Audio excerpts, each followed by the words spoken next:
Hello? Hello? Hello? What's up, Peter? Tis best of 7, as Bryce said. What's up, Bryce? How's it going, MS?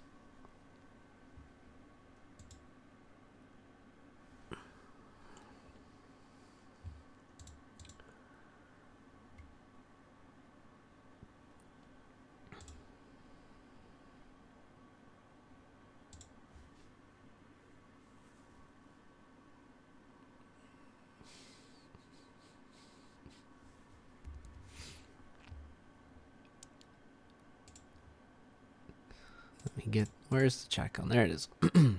Hello, hello. Alright. Best of 7. Zlo versus Tagada. Sup, Instructor Pi.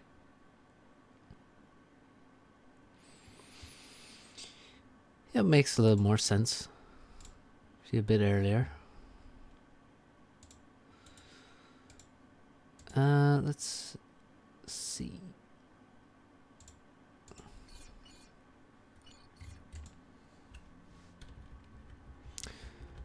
Let's slow it down for a moment.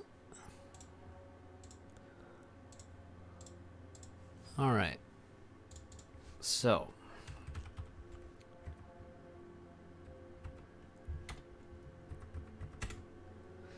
This is the final. And if I take a quick look at the bracket to see where these guys came from, Tagada went past Arch 3-0 in the quarterfinals and Paralon 3-2 in the semis in a pretty epic series. Zlo beat Tex and Udi to make it here, dropping 1 map to Tex and 2 to Udi. Both best of 5s, of course. And most people would have predicted Tagada to be in the final. But not many would have predicted Zlo, to be honest.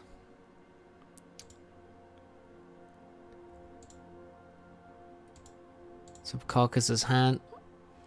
Hello, Alex. Hello to Australia. What's up, Requiem? So, Zlo certainly an underdog in this series, and here's a map we haven't actually seen at all in the tournament, in the playoffs, or no, maybe just full stop. I don't think this map has been played in the tournament, which is quite interesting. This map is Forbidden Pass. It was a favored map a while ago, I say, a few years ago, and then, you know, then it got played a bit more and people maybe lost a little more interest. Very tough map to play, and there's a few key points about this map where games are generally decided. This may have been this was actually one of the final maps in the Blackheart versus Petrick Lots 2019 series, I think. So, Zlo has chosen Aeon. Another Aeon pick for all the people who think Aeon never gets picked. There's another Aeon pick. Although I believe when Aeon has been picked in this tournament, it has lost. But, you know, that's how it goes sometimes. Tagada has Seraphim. Definitely probably the most popular choice on a map like this. Obviously, you have a lake. Actually, this is weird. Is like, am I crazy, or is the water a lot bigger? Like, the water looks way bigger on this map, actually. What the hell? What's up, 36? It is the final. I'm sure that the water is not this big in the regular version. I don't know what. These fat versions are... I don't know how to feel about some of them. The open palms as well. I'm not sure. I don't get it. I don't like it. But anyway. Back to the game. Looks like second and third air. Fuck's sake. Second and third air from Tagada. Second air for Zlo. You can see him using the ground assist here to assist the factory.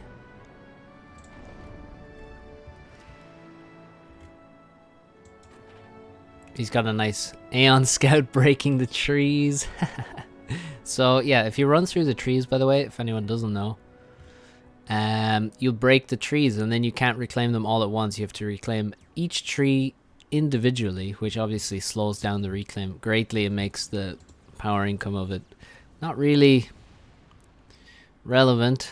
So now you can see, there you can see the difference.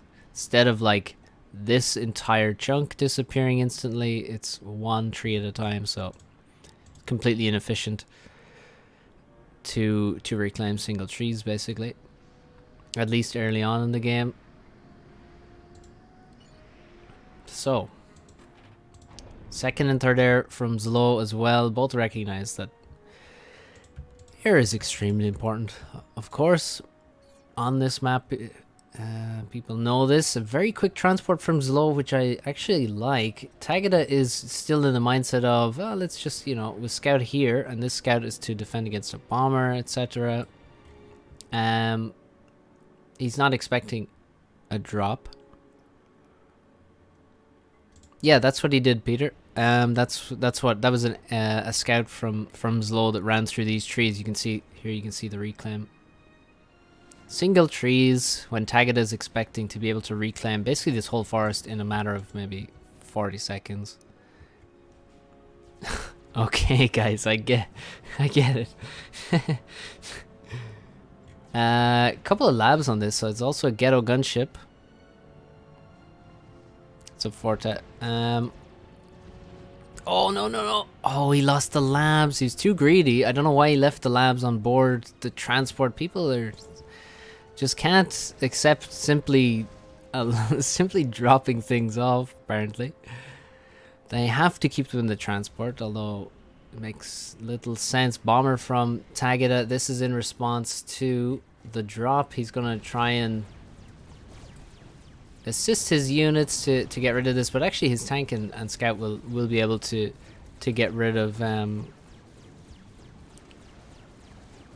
the factory. And no, the Aurora comes out the wrong side. If the Aurora came out this side, he could actually kite away, and the bomber, or the factory would block some shots. Now he's lost the Aurora. The bomber will bomb the Aurora before it comes out of the factory now, and that very quick drop is countered. And I mean, losing the labs on the transport is actually pretty devastating. So Tagada takes some liberties here and sends an NG ahead of the ACU. You can walk up this area. It's actually been made much more clear on the FAP version that you can. Oh, decals. What? Decals. What? Funky. On the regular version, it's not as obvious as this that you can walk up here, by the way, but this is generally the way. You send the ACU across the pond up here and into the expansion, but you can send an NG ahead. Tagada's looking for something to kill here, but there's no engineer expanding to this position, which is, I mean, here it is actually. It's very, very slow, and there is no dodge. And that NG goes down. Much more clear depending on the angle, yeah. It's a bully. It's a Swackle. Alistair. And it looks like Tagada has more air at the moment. He loses his bomber. He's looking for the air fight. He actually now is caught slightly off guard, but he may just have too much for Zlo. Zlo with some, well, interesting micro from the two of them. It looks like Tagada will still win the fight. One mobile anti-air underneath will not make a huge difference here. Zlo actually did manage to keep this factory alive, which is quite interesting. No, I wasn't expecting that, in fact. Shouldn't have looked away so soon. Tagada with his own drop into this position. He lost the transport, but not before the cargo was deposited. And that's going to be 4 mexes for as long as they last. There's not a huge number of units coming to deal with that. Very nice positioning of the scout there. You can see it's out of range of the tanks and just hovering on the water. That's one of the nice things about Aeon. Those hover scouts are very useful on certain maps, and this is one of them. The Aurora arrive, and they arrive at a good time. Engineers go down before they can build anything, and a very important airfight now happens over the battle. Looks like it's quite even. Zlo actually may have just out micro Tagada there. Whoa. Nicely done. Now, can he take out the mexes? I mean, taking out the NGs is one thing. That's, you know, step 1 for sure. But now, I mean, Tagada still has 4 mexes here, so these have to be taken out because Zlo does not have the mexes here. He has a factory and an NG, but no mexes. Also, no PD, which means the Thams can just run in. The fact that there's no Zuis here could have been quite painful, but for the fact that there is no PD. Tagada now walks into the leftmost expansion. Again, just the most common maneuver of the commander on this map is to walk here and maybe build something and then walk across to this expansion, and then you basically shore up all of this behind it by doing that as well. So, but right now it looks really good for Tagada. Zlo seems to have very few units. Tagada with solid spam, almost 50 tanks and some Zuis and Selines. 11 tanks. Oh, here's why. Tech 2 land already for Zlo. Going for Tech 2 land in a very exposed position with very little assistance. So really strange to make T2 land there. The problem I see is that there's no build power to assist the factory, except one engineer, which only provides a small percentage of additional build capacity.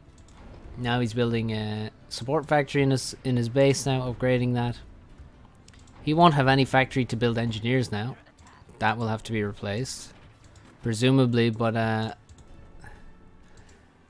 looks very tricky. He's already 4,000 mass behind, and that's that's huge. 33% more mass total for Tagada, and a better army at the moment until there's more T2 on the field. Tagada adding more air factories and doesn't look to be moving to Tech 2. Does he know that Tech 2 is on the field? He does. He has great scouting information. Sees that there's 2 Tech 2 factories.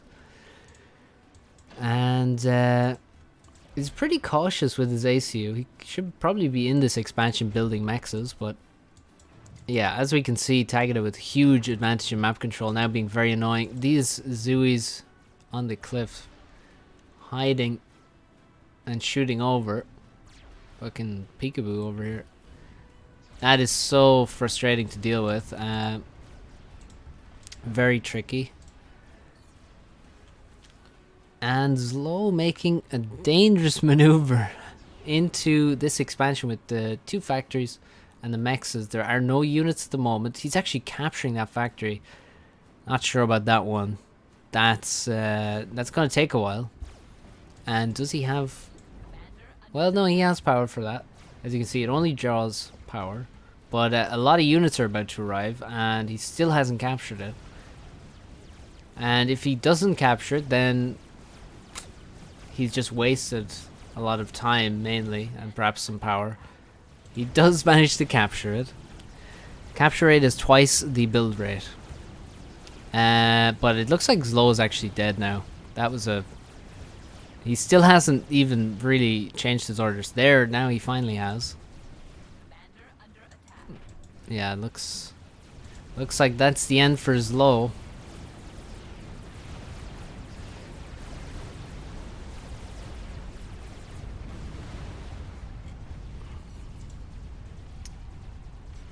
And Zlo looks like he was actually doing pretty okay in air there. I mean, it was the anti-air that kind of won it for Tagada, but Yeah, Tech 2 land, the labs in the transport was actually very, very nasty in terms of his opening. And beyond that, I mean, we didn't see much damage. Like, where were the bombers? There wasn't. I mean, Tech 2 land, rush. Not sure. I'm not sure about that, especially in that position with no build power to assist it. So, yeah, I don't know. Some questionable decisions a bit from Zlo. Tagada just played pretty normal, and did the normal stuff. Expanded a bit faster than his opponent, and took map control in a better way. He made a nice. This drop into this position was quite nice. Although he lost the NGs, he got all the mexes, whereas Zlo never got any of these mexes, which is critical. And yeah, Tagada just took control there, and then was going to Tech 2 air in the end. So nicely done by Tagada. That's 1-0. And a pretty comfortable one. Not sure who selected this map. You can also see that Tagada wasted less than half the amount of power that Zlo did, which is very relevant on this map. The mass collected also hugely different by the end of the game. So to spend that much more mass and waste that much less power is pretty impressive. I guess Zlo wasted a lot of power because he lost so much map control. Then if he actually had most of the map that he should have had, he wouldn't have had so much more power than he actually needed. So, you know, it doesn't tell the whole story. But Tagada wins that one pretty comfortably. Solid start goes a long way. Time for game 2. Don't forget to like the stream, guys.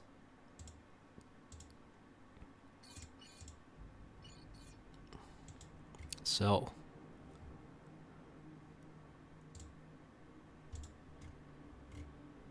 this is best of 7. The rest of the tournament was best of 5. Well, the rest of the playoffs were best of 5. And third place. The final was best of 7. Are Salem's good on non-Navy maps? You can use them. You can use them on maps where there are small ponds. I'm not going to say that you should, but you can. It's a meme, but it's not like, you know, you can do it. But it is a meme. But it can work. Those are the best memes, though. The memes that can work. Now, what's better is another meme is Tech 3 UEF Navy on Canis River. Great meme. Get a Neptune out in the middle of the map. Follow it up with, well, you get some cruisers and destroyers first. Then you get a battle cruiser, and then, you know, battleships.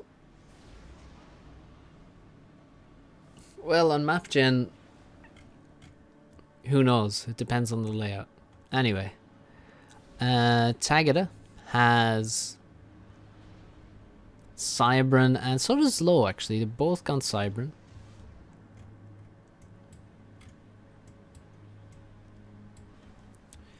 We can already see a different approach. So Tagada really building all of his P-gens very close together. He's got... Is he actually going to have enough mass here? He needs to be very quick to this reclaim. He is going to stall. So he's really... Let's see. -7 for a while. Yeah, he's cutting it very close. Zlo not leaving so much to chance. He's got 2 engineers moving out, grabbing big chunks of rocks. This one and this one. And he hasn't built a single mass extractor yet. And he begins building his transport right now. Tagada slightly slower, but he's going to have a more solid eco. He's got 12 P-gens and 3 mexes as well, whereas Zlo has Still only 11. Now he gets his 12th P-Gen and still no mass extractors. So, different approach for the two of them. Tagada sending a scout out and an Inti. As Zlo just has finished his transport, he's going to pick up 4 engineers and move out. Will he pick up a 5th that just came out of the factory? No, he won't. And Zlo making moves to the left side. So, generally, obviously, as the player in the lower slot, you would move to this position as it's the closest expansion that you would normally drop to. Zlo, however, is mixing it up and heading to the left to drop in a more ambitious position. But look at the reaction from Tagada. 2 Intis. He is looking for the transport, and he's got a bomber as well. Here it comes. Zlo drops off his NGs all into one position, builds in a circle around himself to, you know, build as quickly as possible. And Tagada searches out the NGs. He's found them. Where's the micro? Where's the micro? Zlo.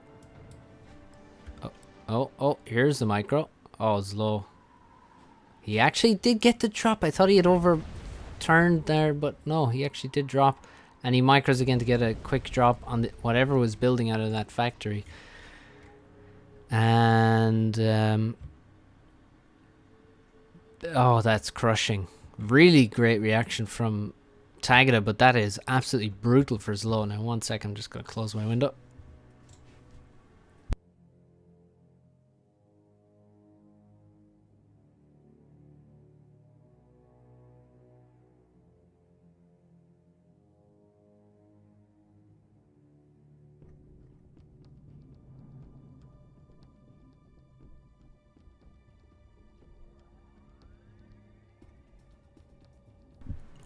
There's some livestock on the move. The cows are mooing loudly. No, nomads aren't an official faction. They're a user-made faction. Right.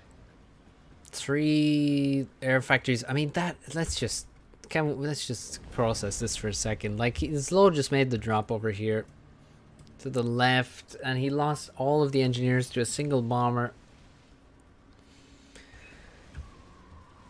And that's devastating. He's now losing his Intis. He does now get a drop off to the right side. I will note that although he only drops in one position. He does not drop forward at all. So 4 engineers land here, rush a factory up. And he's, you know, struggling for power. He actually does have more power income than Tagada, but he is struggling because he has multiple factories producing air. One factory not producing anything at the moment. No navy yet. Still does have a factory on the left side, which will be very slightly annoying, but he's only going to produce Mantis out of it and attempt to do a little bit of harassment. Now Zlo looking to get another drop off. He's going to try and drop in this position with engineers and potentially get some kind of proxy going, but Tagada dominating the air over Zlo's base. And will Zlo be able to get any damage done with these tanks? No, nomads won't be used in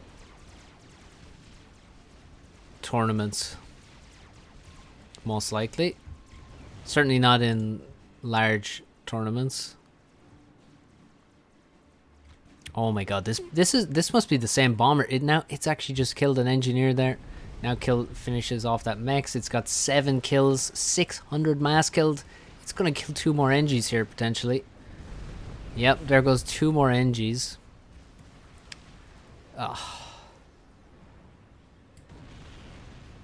That's a devastating bomber.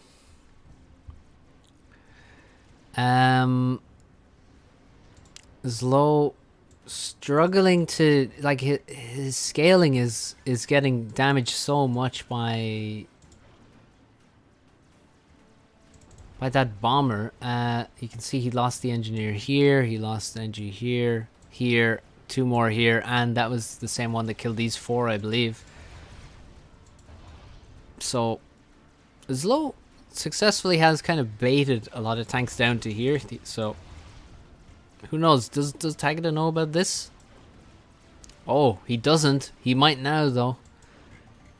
Tagada, we can see expanding extremely well. He's also dropped forward to this position and sent his ACU there after the fact. So he dropped engineers forward, got PD with no walls for some reason, and maybe just for speed reasons. And he's got 3 factories already, and the ACU is moving forward. And Zlo is going to be under pressure here. He has no presence really on this position, except for a few tanks. Another bomber coming in looking for kills. What's up, Eskimo Joe? And Zlo, you can see his expansion is just much slower. He's 3k mass behind Tagada now. Tagada also has 2.5 naval factories. Zlo has almost the same, but it looks like he started producing maybe later, as Tagada is going to be the first one with a frigate out in the field. This drop and proxy has been spotted. Although it's in a nice position, it remains to be seen whether he will actually be able to get something done. It depends on whether how well he can fuel this. He doesn't have radar, he doesn't have PD to defend it, and he's now stalling on power. No Tech 2 air or anything coming right now.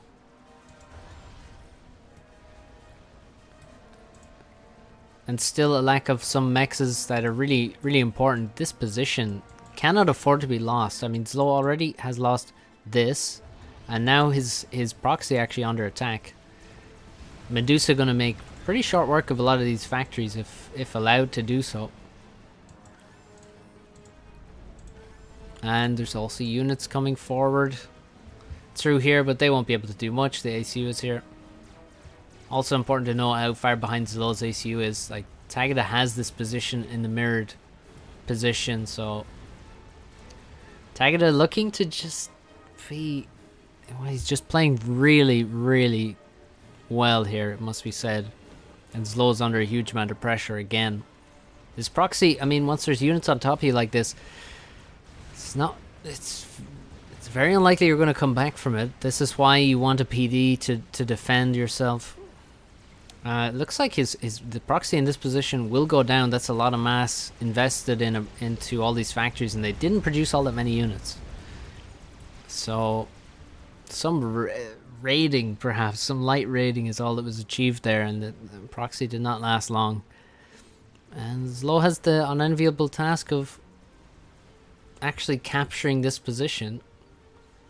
It really did make a huge difference to not actually drop forward. If you only drop further back in this expansion, really does slow you down a lot. I mean, you can see it slowed Tagada down. He did it because Zlo actually had a factory here. Zlo did it for reasons unknown. Perhaps he just didn't want to split his... He really wanted a factory as fast as possible. He didn't want to split his NGs up, because he only had 4 NGs on the transport. Maybe that's what it was. But Tagada in a really good position. Zlo not yet going to tech up at all. Not making Tech 2 mexes either. Just adding more Tech 1 air.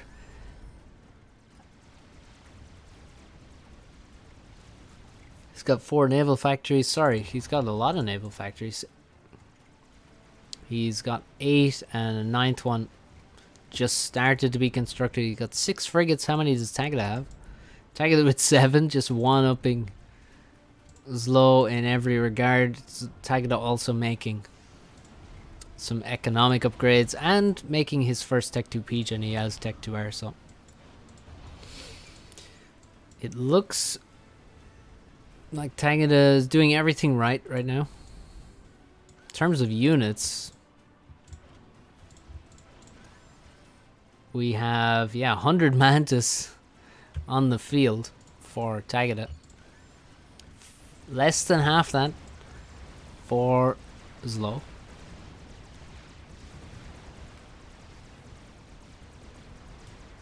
Tagada now colonizing the top side of the rightmost expansion. And there's also a huge amount of reclaim here to be grabbed.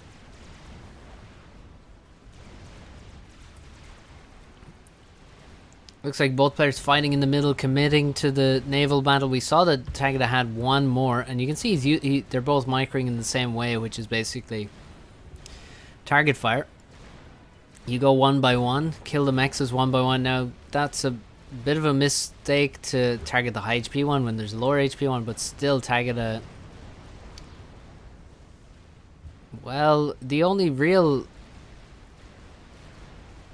decider of who wins this is actually who gets the reclaim in the end, because it looks basically dead even. Now, we might have some double damage happening here because there's AoE, and I think he was hitting 2 frigates at once. Something you have to be very careful of when fighting frigate versus frigate. Don't want people to get double damage on you. And overall that was basically a draw, but now there's a decent reclaim field, about almost, well, what was that, about 1600, and maybe a few more wrecks to come, so we'll see who grabs that mass. But right now it's 12k mass lead for Tagada. He has the units to show for it. He has more of the map as well, given that Zlo is only now grabbing this, and Tagada is, I mean, look at this for Tagada. This is a dream scenario on Bermuda to have all of this and the left side, and even have more units on the left side as well. This is not something you plan to achieve, rather you just are glad that it happens. You try to make it happen, but you don't expect it. Multiple Tech 2 P-Gens, and Tagada adding more naval production still. What's up, Mr. K? Both players adding more naval production. The problem is the land. Actually, he's low. Maybe his commander may be in trouble here. Frigates cannot do much to help at all because of, well, just their firing arc, basically, and the terrain. Maybe a couple of Mantis can be killed if they run too close to the edge, but Zlo is getting completely run over, and he may just die once again to Tech 2, or sorry, Tech 1 tanks. A couple of Corsairs perhaps could be created out of that Tech 2 Air HQ to seal the deal, as Zlo is not dying too quickly. There are just so many more units coming. Oh, reinforcements actually drying up. Maybe Tagada stopped making them at the wrong time, but it looks like it won't matter. The reinforcements won't be required by the looks of it. Oh, Zlo even getting hit by Medusa, and he goes down. Tagada playing very well, and you gotta say, like, the opening, like, once again, Tagada is outplaying Zlo in the opening, and that is giving him a major advantage. Killing all these 4 engineers, basically denying the drop on the left side, was the most important part of the game. Zlo took a risk going to the left, and it did not pay off. Tagada's approach was really good. He went for a scout, saw the transport leaving to the left. The scout was just in time to see the transport leave to the left. He sent 2 inties there. He had a bomber as well, and he microed it well. Yeah, I mean,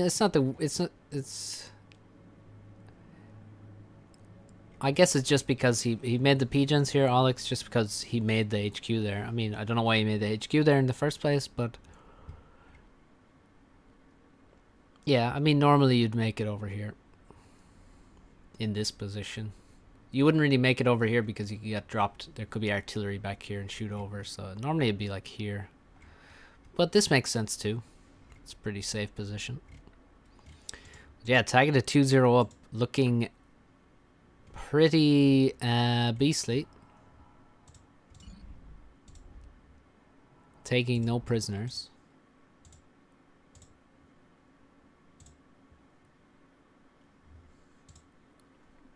No prisoners at all. And let's check out game 3. See if Zlo can have any more luck here. Hopefully he will. Now let's see. Familiar map to all of us at this stage, very familiar. Welcome back to Crazy Rush. Did you miss it?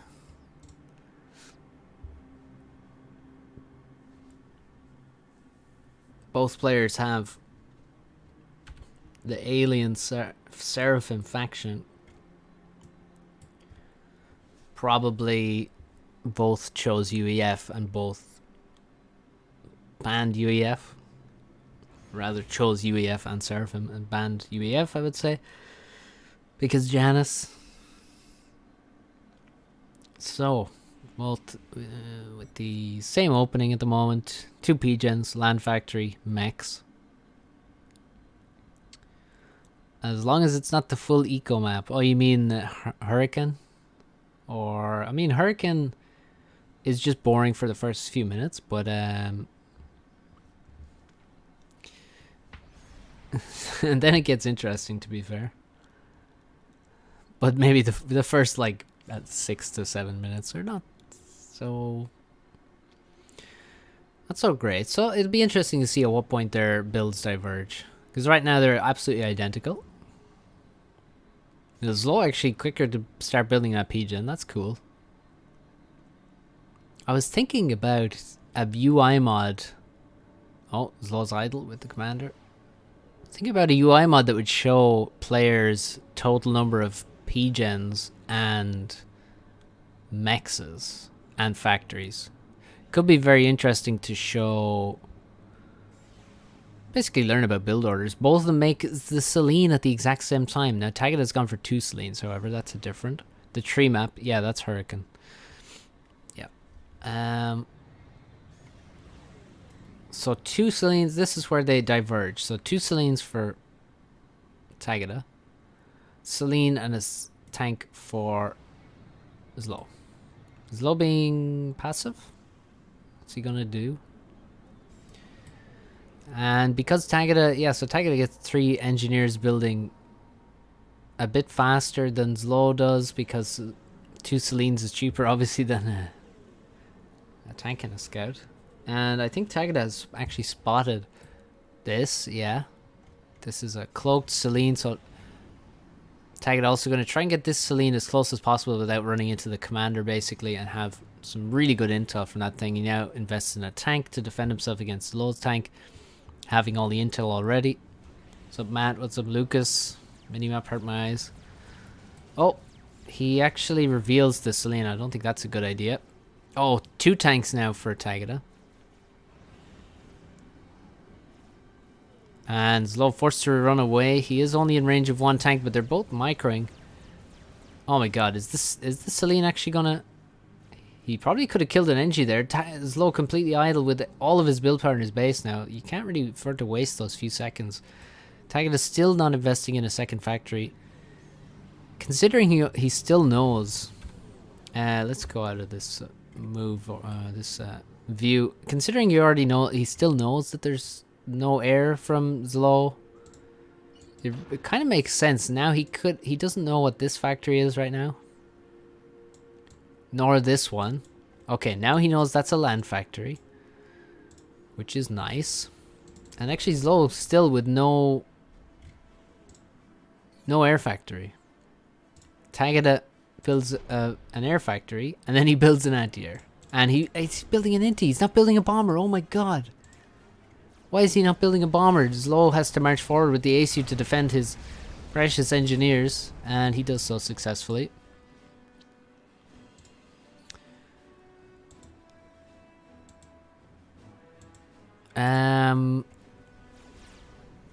Yeah, I'm thinking about a mod focused around casting, though. Or potentially learning about, you know, say comparing build orders or something like that. But mostly a casting thing would be interesting. So, Tagada has lost the engineer at the front. I think he's just going to ground fire right there. Yeah, I mean, that's very simple. equation to do in your brain. Where are the engines going to be? Probably exactly where they were before. He gets... Oh! Oh, he actually got 6 kills there. Jesus. 2 anti-airs for Zlo. Tagada going to try and move around and get an engineer at the back that's building mass extractors. The anti-airs are in the wrong position. They're in the wrong position. And he actually has 4 of them now. Okay, they're in the right position to kill this bomber, but not before it gets 2 kills. Engineer goes down here.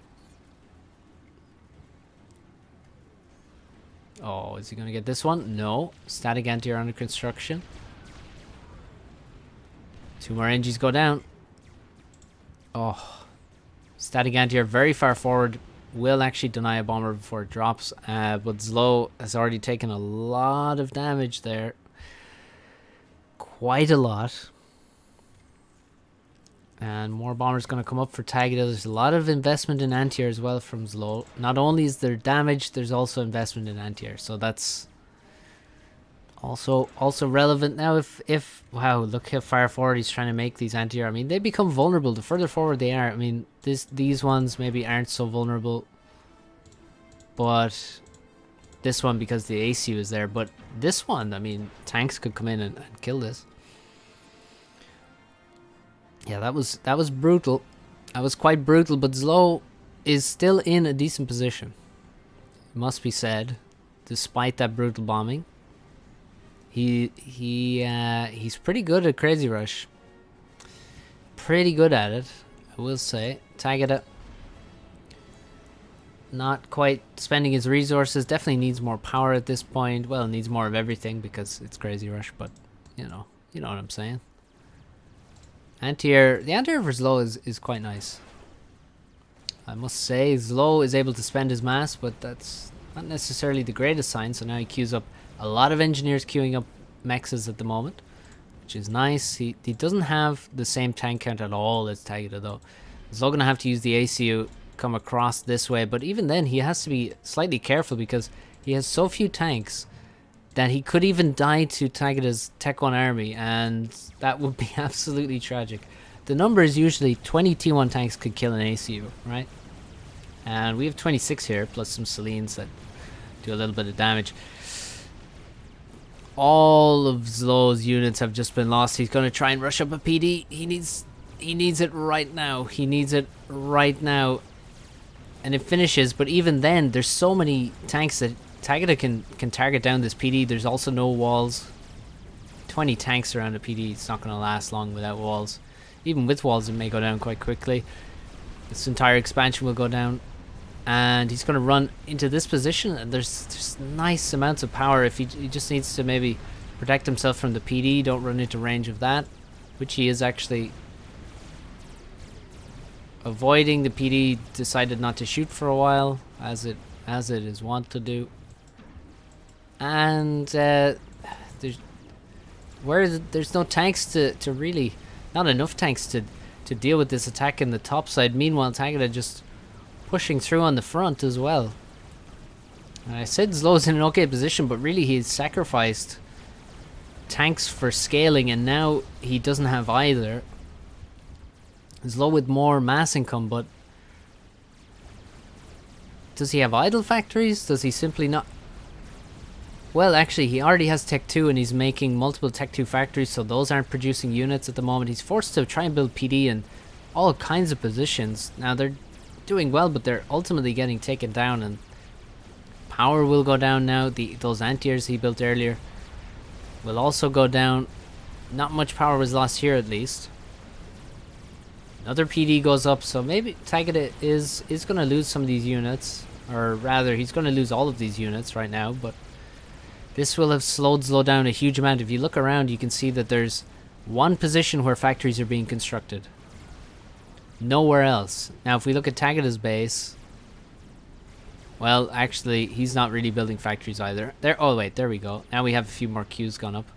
But Zlo has been slowed down massively. Zlo calls GG.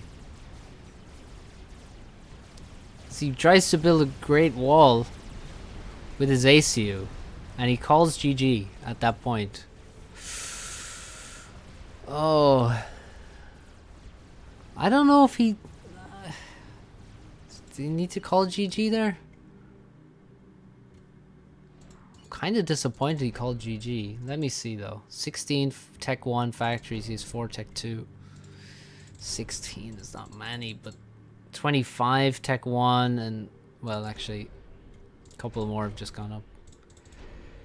But 110, as low as not that far behind. 94. In terms of power, 53.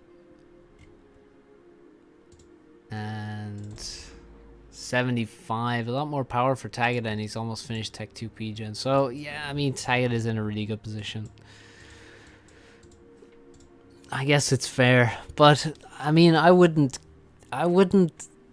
go Tech 2 and then make the Tech 2 factories and then not even wait for the Ilshis to come out. If you get the Ilshis out, suddenly your army is pretty nice, and he could potentially get the P-Gen. The problem is engineers, obviously. The problem is definitely engineers. If you look in his base, he's lost all the engineers that were in this position. He's got like 3 engineers total, which is devastating. Maybe 4 NGs. He's lost. Well, actually, I think he killed these ones with his own explosion, if I had to guess. Meanwhile, Tagada with quite a lot of engineers. Yeah, this was a tough one. How does everyone just lose 8 NGs to a bomber in these games? It's pretty crazy.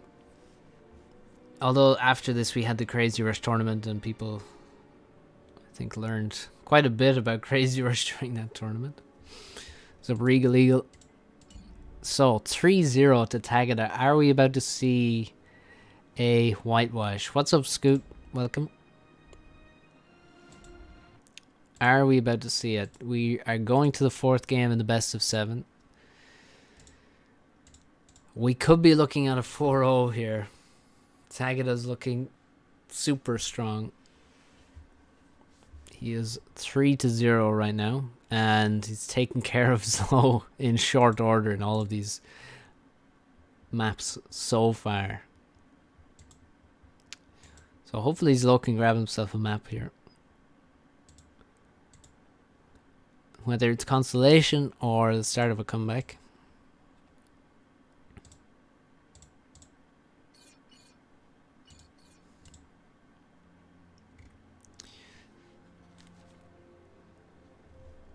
I think Brink does still stream, no? Alright, we're on 20 by 20 map gen. I am a fan of the map generator at the 20x20 stage particularly. Don't forget to like the stream, guys, if you're enjoying. And there we go. Game 4, 3-0 to Tagada. He has Cybern once again. Zlo with UEF. He's actually making P-Gens. So you start with the hydrocarbon. And he's got 5 mexes in his base. So if you want to rush the hydro ASAP, you would build a factory, then 4 mexes, and then the hydro. Zlo doesn't want to do that. He wants to get all the 5 mexes. So he builds a couple P-Gens first, before his mass extractors. If you build a factory, 5 mexes, and then hydro, you can't afford the hydro.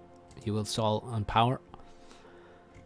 Tagada goes for the opposite approach where he, well, not the opposite, but a slightly different approach where he doesn't make P-Gens before. Goes 4 mexes after the factory and then a hydrocarbon, and that's one of the critical build orders in FAF that everyone has to know.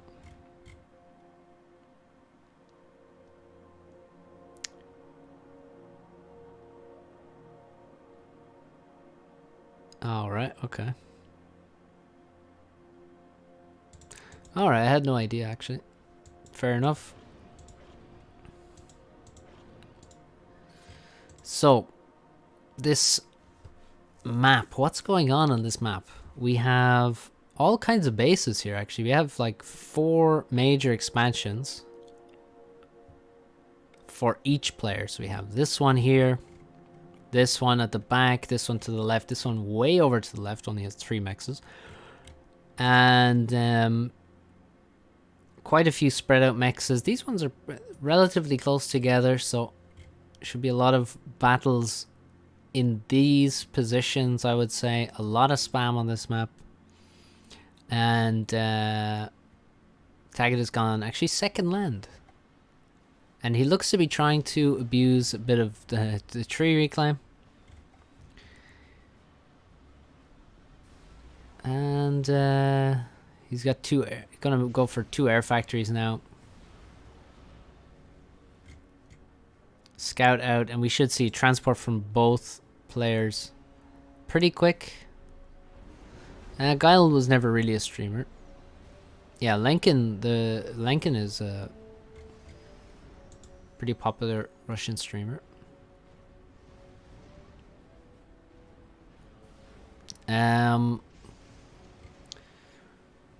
So yeah, you can walk basically to this expansion and this expansion certainly, and then you can you're going to be dropping other places. So Tagada going to send his ACU to this direction, to here, build a bit of a base there. He's only got 1 factory queued. He'd probably end up making more.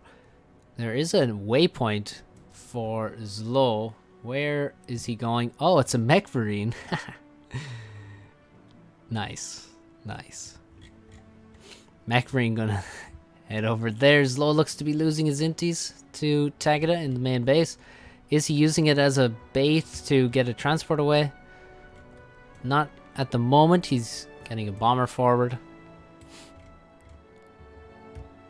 And looking for some targets. He actually could have targeted some NGs there. Needs to keep active with the scout. He is successfully baiting away 3 inties, chasing 1, which is quite nice. Now, will they catch him now? Looks like they won't, actually. So that's pretty nice. He's going to regroup and attempt to potentially win an airfight. Tagada breaks off the chase, knowing that, well, you're not going to catch up with a unit that has an identical speed to you. 6 engineers aboard the transport.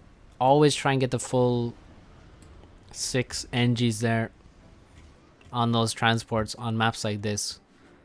It makes a huge difference. You don't want to be traveling across the map with 3 NGs when you could have 6.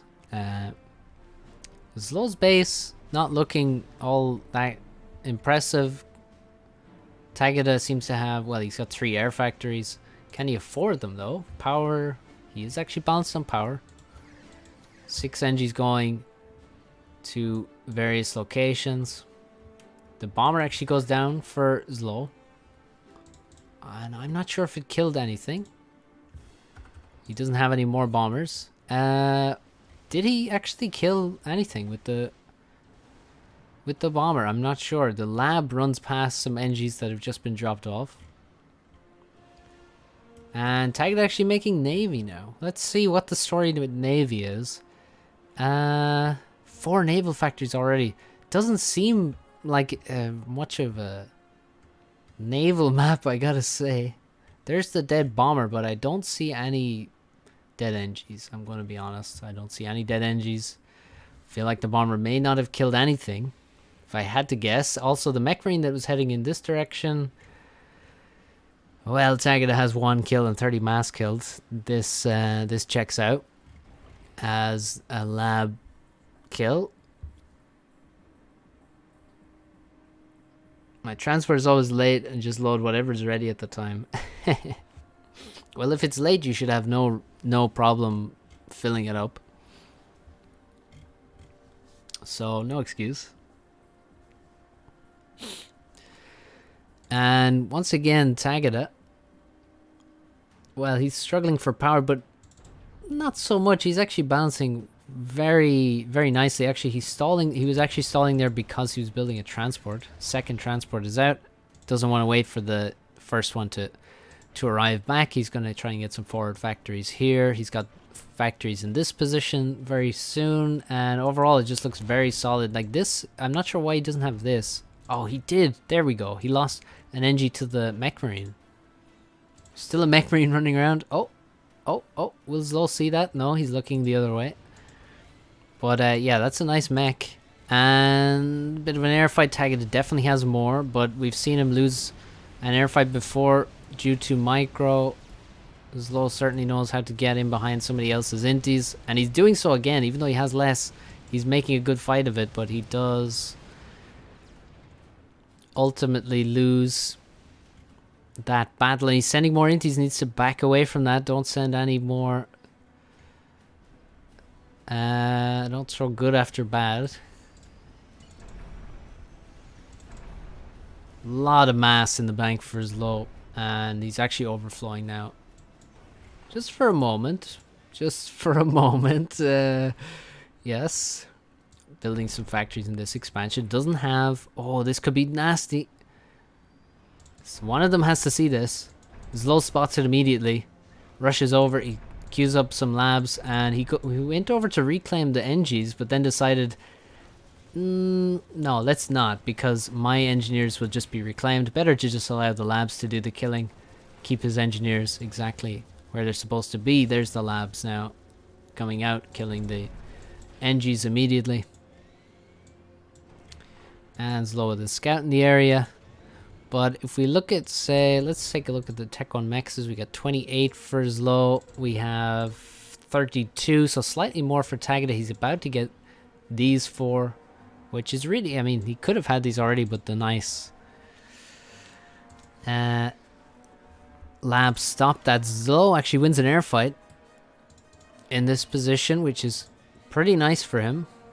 But he's not going... Well, he is actually going Tech 2 air now. And picking up yet more build power.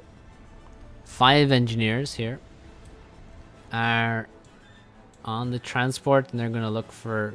Well, he's going to have to find some positions to drop in. There's already spam arriving at the front line on the right-hand side. And Zlo with an ambitious... two lines of factories. That's about 15 factories maybe queued up.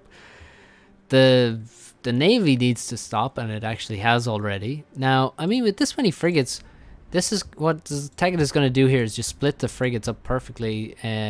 Basically, they can't really do anything, but if you look at the symbol for a frigate, interestingly, it is the Intel symbol. And that's because they have a large amount of radar. Now, they also had a large amount of sonar, but that was nerfed to improve Tech 1 subs. But they, you know, they're an Intel boat, apparently. Although they have a lot of health and damage for an Intel boat. That's the symbol they have. So he could just put one over here, and then he'd have really amazing coverage. He already does. Nothing's going to come across the way, across the pond to his base from Zlo's base, without him knowing about it. And there's a lot of labs on the left hand side for Zlo. He's finished Tech 2 Air and he's building his Tech 2 PGen. I imagine Tagada, yeah, he's in a similar position. He's about to start his Tech 2 PGen. Once he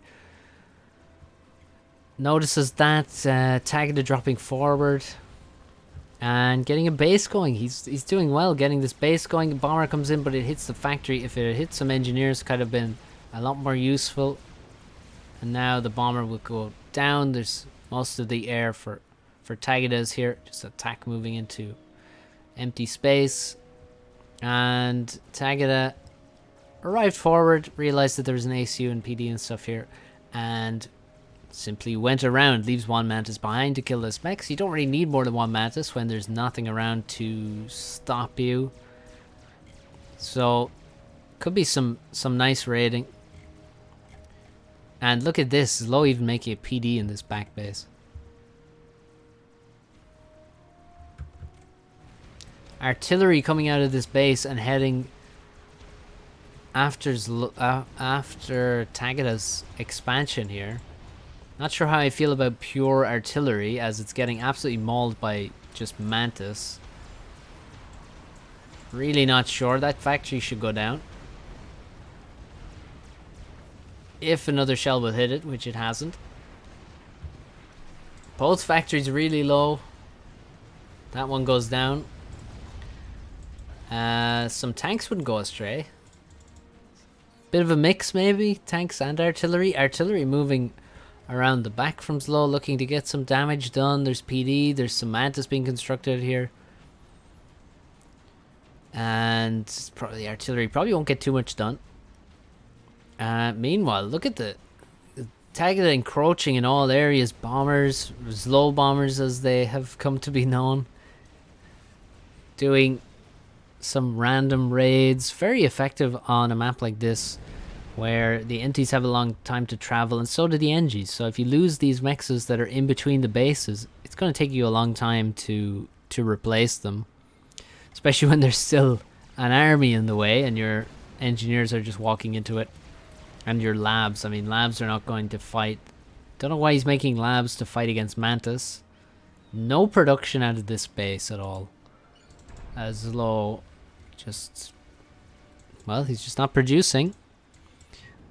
Tagada now 13,000 mass ahead of Zlo as he makes some gunships now. And he's got quite a lot of assistance on there. He's got quite a few gunships already, about 6 of them, 7. Unless there's more out on the map. The artillery actually making it all the way into the main base of Tagada, but not able to do too much. A mech goes down, but there's a gunship from Tagada. Not many great targets there. The P-gens are at the front of the base. Tagada actually stops building the P-gen just before it's done to build a static flak. He's being very careful. Now going to build a shield. I would prefer, honestly, to put the shield here, because then you can just upgrade it once and it will basically protect the factory. At this point, you would have to upgrade it several times to cover the factory.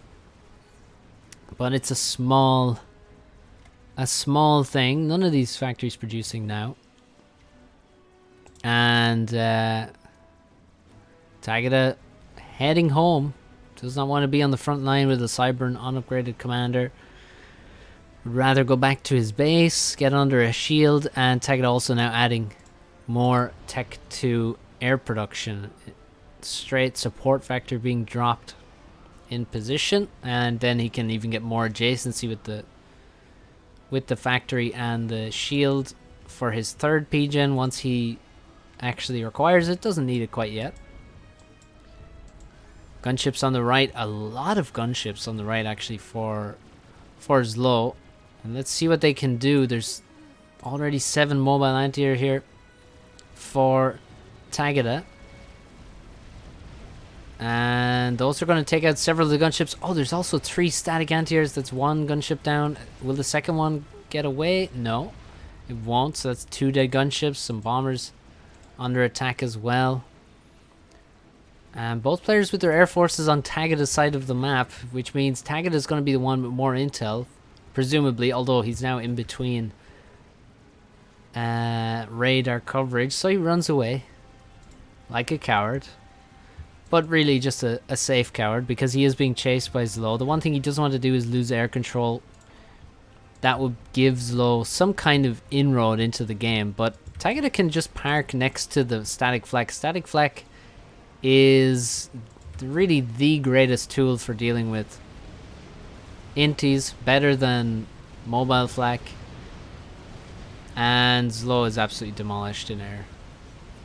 Absolutely demolished, and he calls GG immediately.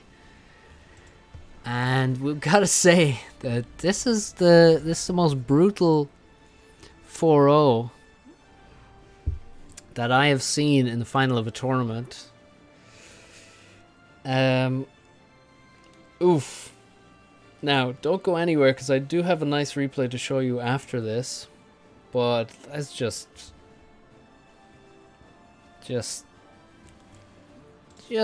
take in how long it took Tagada to dispatch of Zlo in this final. 4-0. And Tagada got absolutely Zlo got absolutely brutalized here.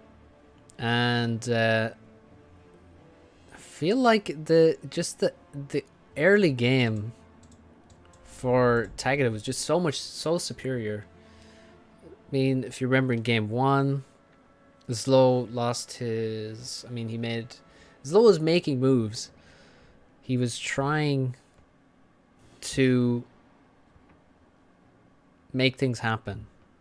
in the opening, because he knows that overall Tagada is a stronger player.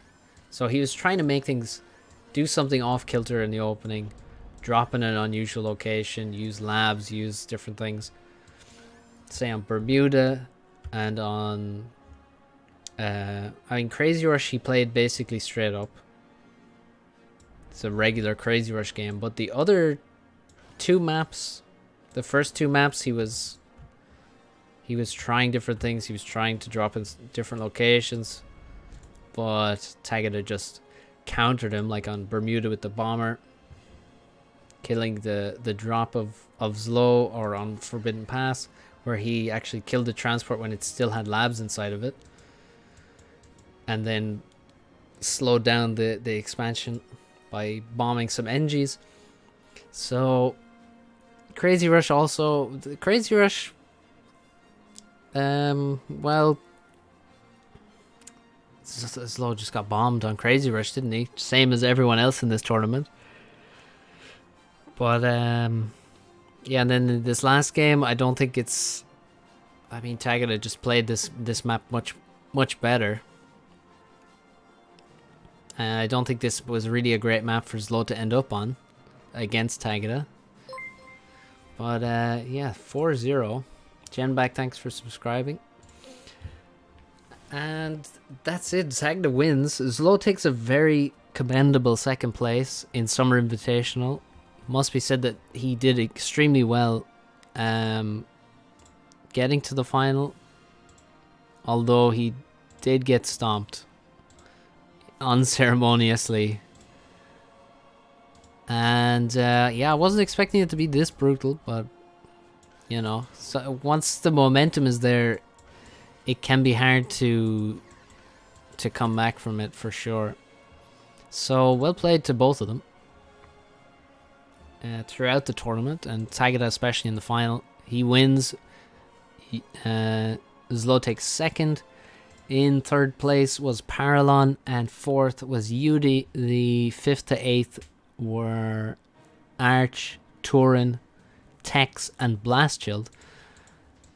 So quite a few names there that not you wouldn't see in every tournament. I mean, we were missing a few players. No Nexus and Blackheart, I guess, most notably. But a really great tournament overall. Now I'm going to show you another replay, because I'm going to be honest, I knew the result, and I knew that it would be 4-0 and it would be over in an hour. So I have another replay that was suggested, and it should be a fun one. Sometimes you just tilt. Well, I don't know if he actually tilted, to be honest. I think he got soundly outplayed. So let's get this replay for you. Should be a decent one. Is it that game? It probably is. I don't know exactly what that game is, but yeah, probably. Well, of course I do. You can't really not know the results. I'm looking at the challenge half the time.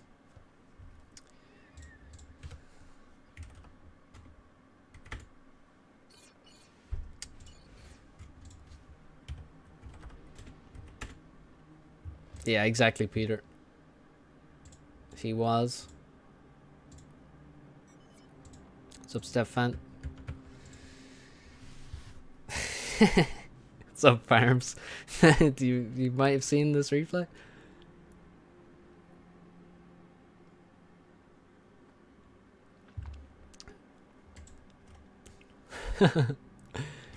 So yeah,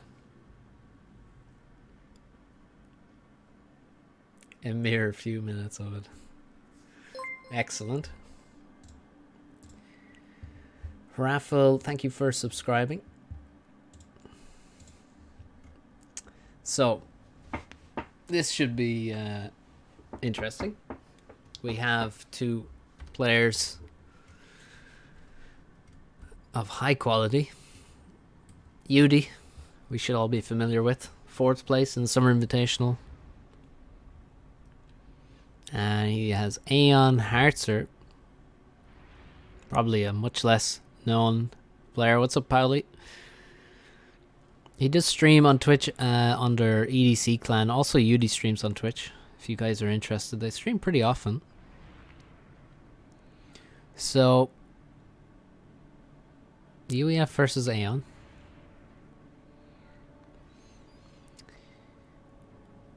Janice? Maybe some Janice?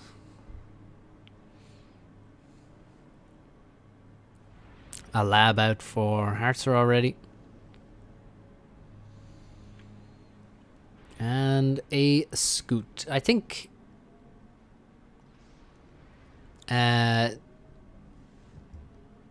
these kind of early units are going to be absolutely necessary on Crazy Rush going forward, because of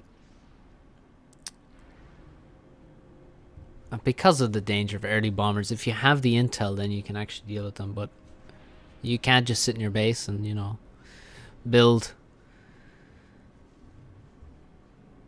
P-gens and mexes and not expect to get bombed. So the lab arrives forward, and he might actually get a kill with the lab.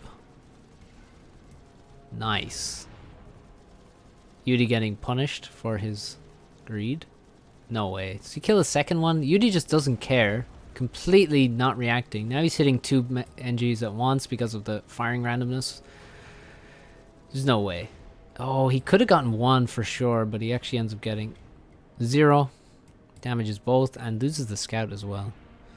Udi's legendary for his SCU obsession. Yes, I may have contributed to that with my coverage of certain games. Wagwan Suki. Hartzer said he quit FAF. Yeah, but I mean, everyone says that though. Udi making his air factory, although later than Hartzer, who's already building a bomber over halfway done. 2/3 done. And yeah, so Hartzer not doing it kind of the way, say, Tagada would do. Normally Tagada would build the air factory and then he would have some assistance on the bomber. The bomber's now idle. Oh, come on. Don't leave the bomber idle, dude. This is... Come on. Oh, this is painful, actually. I can't believe the bomber is still idle in the base. No. There's no reason not to have just a rally point forward for your air factory, like, or to the side. Now he loses the bomber for free in his own base. Will he even crash into something valuable? No. And that's extremely disappointing. They're emotionally attachable. Okay. Do you quit because of this game? Don't think so. No. He didn't. I mean, he has plenty of games after this game, so there's no way it was this game that calls him to quit. Maybe he's just... He looks to be losing on ladder to Storm Lantern, looking at his recent games. So, not much happening now. No epic bombers. The lab getting 2 kills is kind of outrageous.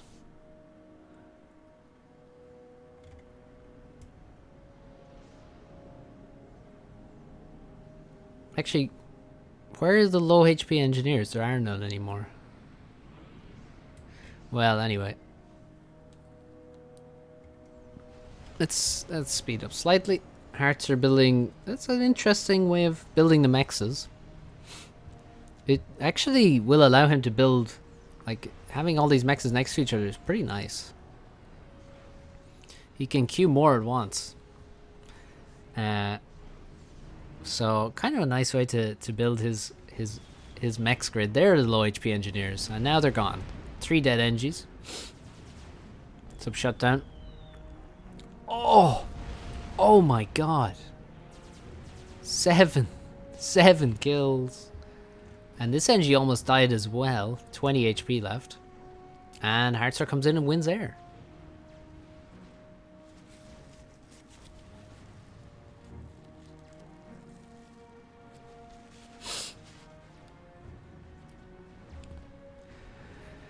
This could be a very, very nasty raid, and very important to switch to engineer priority here. He should just run in, kill as many engineers as possible. I don't think saving 2 tanks is really relevant here, but he does kill a lot of engies, and that's a sick raid. Yeah, I like Heartstar's grid, for sure. Takes a bit more attention to actually create it, but then it might make it easier after the fact to build the mexes, so I'd say it's quite nice. And overall Heartstar just seems to be ahead. To be honest, he's gotten damage. UD has not. He's got 33 tanks versus 25. Problem is they're Aurora, so they're pretty good. Pretty good tanks, but they're not really in the right position. UD 0 unit movement from him. There we go. Now he's moved his units.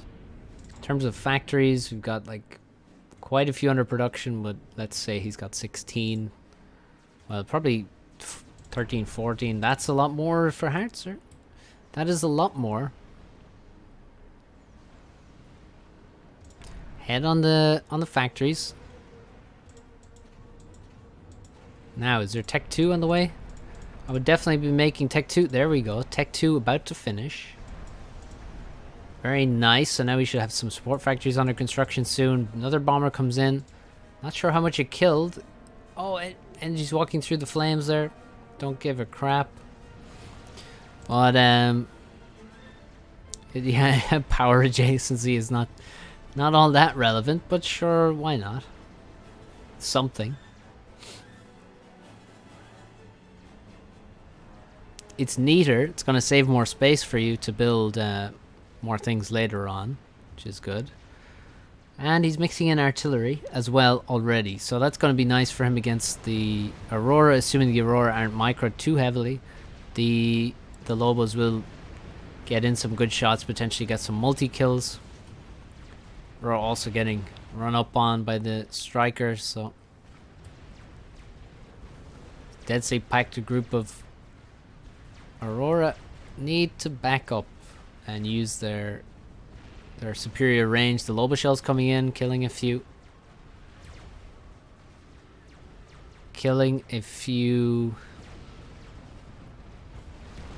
Aurora, and there's just quite a lot of tanks for Heartstar. Now he swings to the right. I mean, there's no way that this army is moving in, I don't think. And where's the Tech 2 factories here? Actually, he's moving to Tech 3 now. In terms of support factories, we have several of them upgrading here. About 5, looks like 6, 7. For the moment, first Tech 2 Pigeon is up, second one underway. So yeah, it looks like Heartstar is just ahead at this point. 7k mass ahead. And ahead in terms of T2 Pigeons, ahead in terms of Tech 2 production. So it's already just looking good for Heartstar. He knows how to play Crazy Rush. And he's spending his mass well, but he's not stalling. And overall looks good. Building mexes with several different engineers, even a Tech 2 engie involved. And he's got some mexes upgrading as well. So it all looks good for Heartstar at the moment. As he finishes, the first batch of pillars, actually. I was going to say Tech 2 factories, but actually the first batch of pillars is out.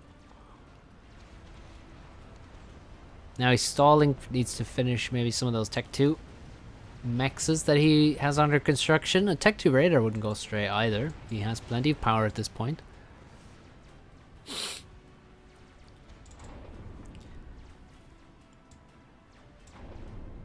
.95 Aurora and no Tech 2 whatsoever. Blaze is under construction. I might be thinking about, well, a few blazes, and then just I would honestly go full obsidian. Speed's not going to be too relevant on such a map. It's not exactly a whole lot of ground to cover. The Aurora getting pushed. He's not kiting.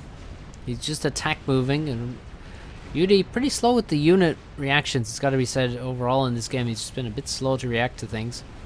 And now there's pillars in range. And they're going to do pretty well. Line of Tech 2 PDs queued up. A shield for some Aurora to hide under, perhaps. And he really needs those Tech 2 PDs. Few of the blazes are out. And there's actually a lot of Tech 2 production now. We got 12 Tech 2 support factories for Yudi. He went very quickly to those. And actually 13 for Hartzer. And he's just pushing in. Look at the huge number of pillars and mostly Lobos, it's got to be said. Huge number of Lobos just pushing in. No fear. Going to try and kill engineers. Keep the Aurora numbers low. Maybe kill some factories if he bumps into them. And the shield about to drop. If he can kill the engineers at the front, that would be really nice. And also killing the shield gen itself would be a bit of a coup. But it looks like he has run out of units just at the wrong time. And it turns into essentially a mass donation. But a mass donating on Crazy Rush may or may not mean something. Tech 3 land about halfway done. Huge mass stall, honestly, from Yudi. He could actually take some engineers off this and get forward and reclaim. He definitely, well, yeah, you could grab some of these engies and send them forward to get the reclaim. But still, the pressure continues. But Yudi has managed to get multiple Tech 2 PDs at the front under a shield which has survived after being dropped. And Yudi's eco is fully Tech 1 mechs. No Tech 2 yet, but it's some upgrading at the moment. And he's got a lot of Tech 2 power though.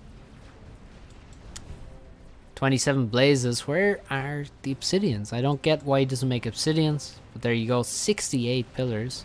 And Tech 3 land is up. Tech 3 engies at the back. So should definitely start that Tech 3 P-Gen. I think this would be a good spot adjacent to the shield. Maybe there. And then just make a line of them into the corner, maybe. Something like that. Janus are here. This is a huge target to go for with the Janus. As actually, somehow, despite the fact that Hartzer has 72 pillars, he seems to be getting pushed back somewhat. His units are quite spread out. Seems to be losing the fight on the left to Aurora and Blazes. And in the middle, he's continually being shot by Tech 2 PDs. I wonder how good of a trade do you have to get versus the units to justify all the free damage against the PDs. Seems to be completely focused directly in at where the static defenses are. Could Hartzer just move into this direction and attack here? Seems kind of likely, but he's actually getting in on top of this base, but there's 3 static shields. He's under the shields. He could take out the generators. One generator goes down. Lobo Shell's breaking through. Tech 2 PD is doing massive damage.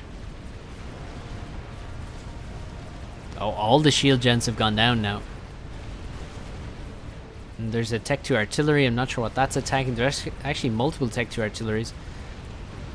The PDs have gone down around the... but more have been built, and look at this. Already has 800 mass killed, and Hartzer runs out of units once again. That was quite a serious push there to take out the base, but... Okay, Tech 3 P-Gen is finished. That's very nice, very important structure to get finished. Important milestone. He's building Tech 2 artillery. And I missed the Janus, did I?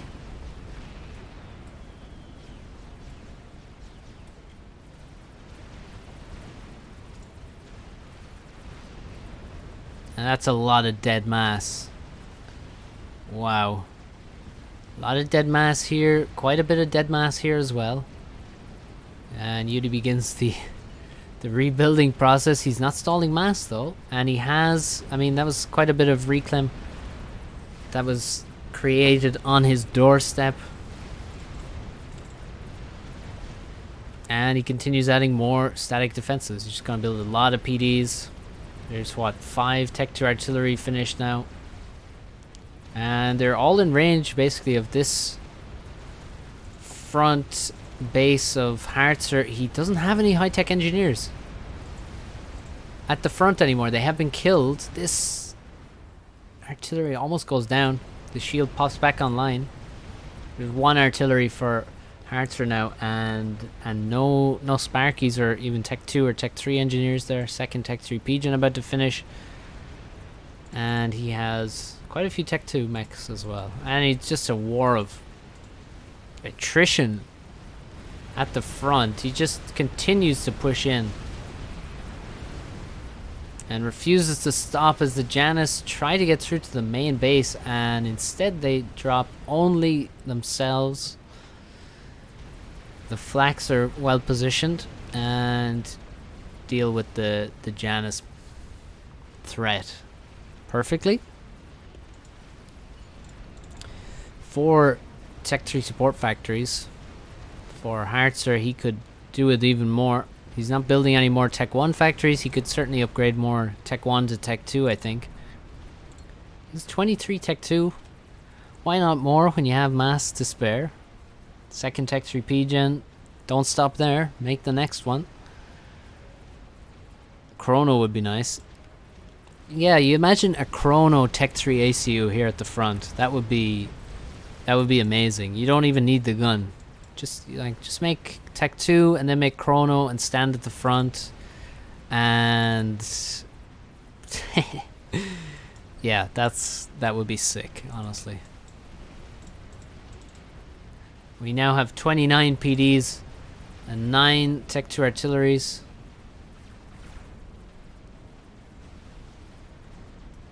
This is a hellscape.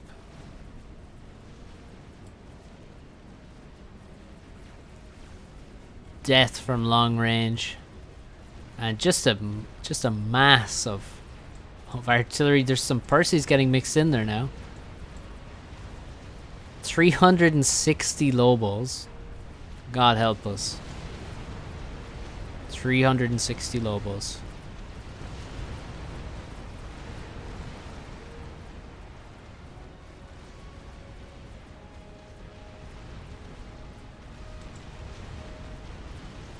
Well, you're kind of assuming that the units will never get closer than this. I don't know how you stop 300 and something Lobos from actually getting in a bit closer. Pretty sure Harzer should be able to move in. He's attack moving, which is... He's basically just blocking the units behind with the units in front. I think he could probably just... You have to kind of mess with the units here, like give them individual orders. Grab different groups of them and move them forward. Oh, T3 MMLs. Those, yeah, that's not the shield you want to attack. You want to attack stuff a bit further forward than that. But I like the idea. Fatty for Harzer. He's building a fatty. Bit strange to build a fatty. Considering, well, he definitely could just, I feel like he should be able to Janus this expansion. Building, yeah, Tech 3 PD maybe, but again, he's against Tech 2 artillery, which outranges that. That's the issue. There's 14 Tech 2 artillery, so Fatty seems strange to me. Seems a bit strange to make a fat boy. Tech 2 artillery counters fat boys. It has more range.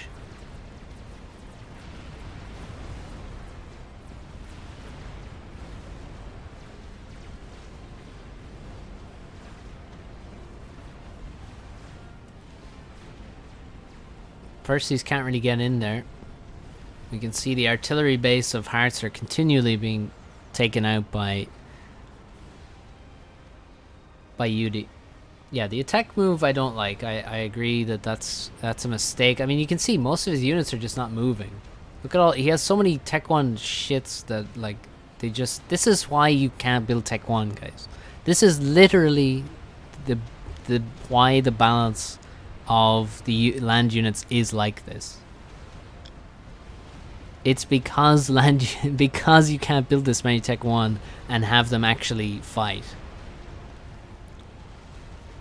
If all of these units had that, like, you know, whatever people say, like the StarCraft pathfinding or whatever, then you could build 400 Tech 1 units and it'd be sick. They would just win. However, pathfinding does not work like that, and therefore you cannot simply build 400 Tech 1 units. Even artillery, which have the most range of a Tech 1 unit, most of them cannot get anywhere close. So the Fat Boy is built, and he's moving it to the right, which actually seems like a good idea, because if you look at the artillery, oh, he's actually in range of the artillery now. Already. Now if you look at 20 artillery, there is a gap here, so over to this side, even if he's at the range over here, he's going to only be in range of 1 or 2 artillery, so it's not too bad. But now he's getting deep into the range of multiple, maybe like 4 to 5 soon.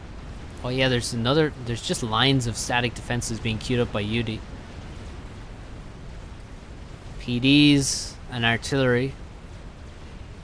As Hartzer makes a push to the right. Finally, he just turns to the right. Look, all the static defenses is in this tiny box.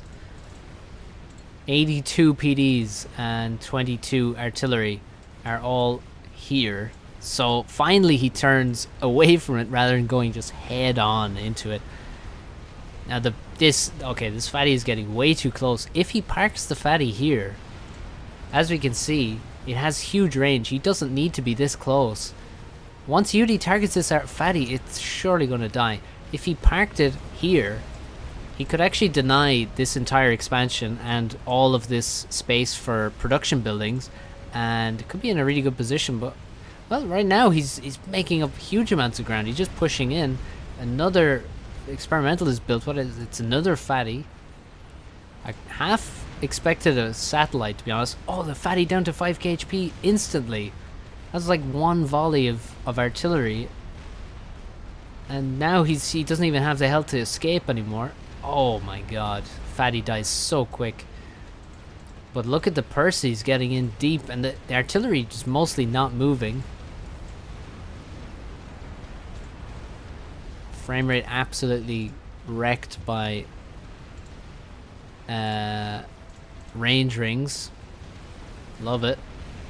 Huge amounts of factories went down. A lot of them were Tech 3 or Tech 2. And another fatty's done. So this looks really good for Hartzer right now. As his macro is still working well. He's got 200 more mass income than Yudi, which is absurd.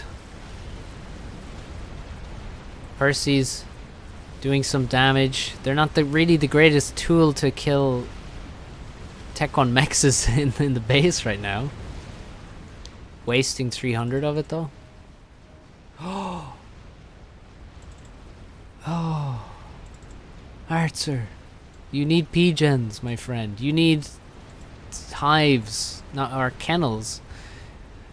Also, complaining about unit cap, and he has almost 100 Tech 1 P-gens. That's a mistake. But now the pillars arrive. They're going to be actually better at killing the mexes in the base right now. And he's just pushing in and killing Tech 2 artillery, killing more factories. Yudi losing huge amounts of ground, and the fatty is over here on the right side. It's still, how many artillery are there? God, there's still so many artillery. There's just more artillery than there were before. There's now 32. Jesus. And Yudi's losing a lot of mexes. Jan is coming in. They've now got an angle to come in from the right hand side. if he builds more Janus, he could potentially wipe out the whole grid at this point, because he now has a free reign from the right side. If he builds 10, 15, 20 Janus, which he could easily do. He has the T3 HQ, by the way. That should be producing Janus only. I would love to see a big Janus raid. And the fatty actually doing well. If he's killed a huge number of artillery now. Needs to keep targeting artillery. Take out these new ones. These ones at the front here. And maybe he can... Oh my god. Oh my god, it just instantly died. Jesus. As soon as Yudi just realized what was going on, he just targeted the fatty and just instantly dropped it. Even with all those shields around, because of overspill, the shields are just going to drop because of the AoE, and Aeon artillery is the most accurate, so like good luck to you. You're not... Oh, he actually saved this pigeon as well in 300 HP from pillars. Yeah, like you're not saving a fatty from 10 to 15 or whatever, even more than that artillery. I think at that point, like almost all of them are in range, so that's like 20 artillery. That's like one volley and your fatty's gone. And they don't really miss, those artillery. The Aeon ones, Seraphim, are also very accurate. And now the push is kind of dead. So, and Yudi actually switching to a lot of snipers. Where's the Chrono? I mean, I don't know. He's not interested in making Chrono.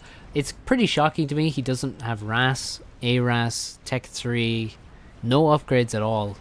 Don't understand that. You should definitely have Tech 3 on your ACU and RAS. Neither of them have ACU upgrades though, so that's questionable to say the least. The artillery numbers have dropped to merely 230. A lot of spearheads being constructed, but guess what? We have Aeon TMD. Oh. But it doesn't block everything. There's snipers marching around as missiles get deflected. And as the lines of static defenses continue. My god. Some incredible veterancy. And somehow, like, these PDs are just shooting basically non-stop. Constantly being fed mass. 11k mass. Like, look at the masses killed on all of these. Absolutely disgusting amounts of mass. The efficiency is outrageous. Another fatty. The shields are blinking on and off. He just does not have enough power. Not even close, in fact. God love you. A fatty without a shield. Please build more P-gens. 5 P-gens? 6 P... No, 5. It's dead. I look away for a second and it's gone. Jesus. Now all the shields are switched off because he can't afford them. You need way more shields. Or, sorry, way more P-gens. Over 1k mass for Hartzer now. And 700 something for Yudi. And he is going to try and replace some factories now. He's got a 6 sniper army now. 28 snipers. Holding down the front. Oh, the snipers have found the spearheads. It's going to be a lot of dead spearheads. You could build a nuke on Crazy Rush. Yeah, I'm sure it's been done. The snipers are absolutely destroying the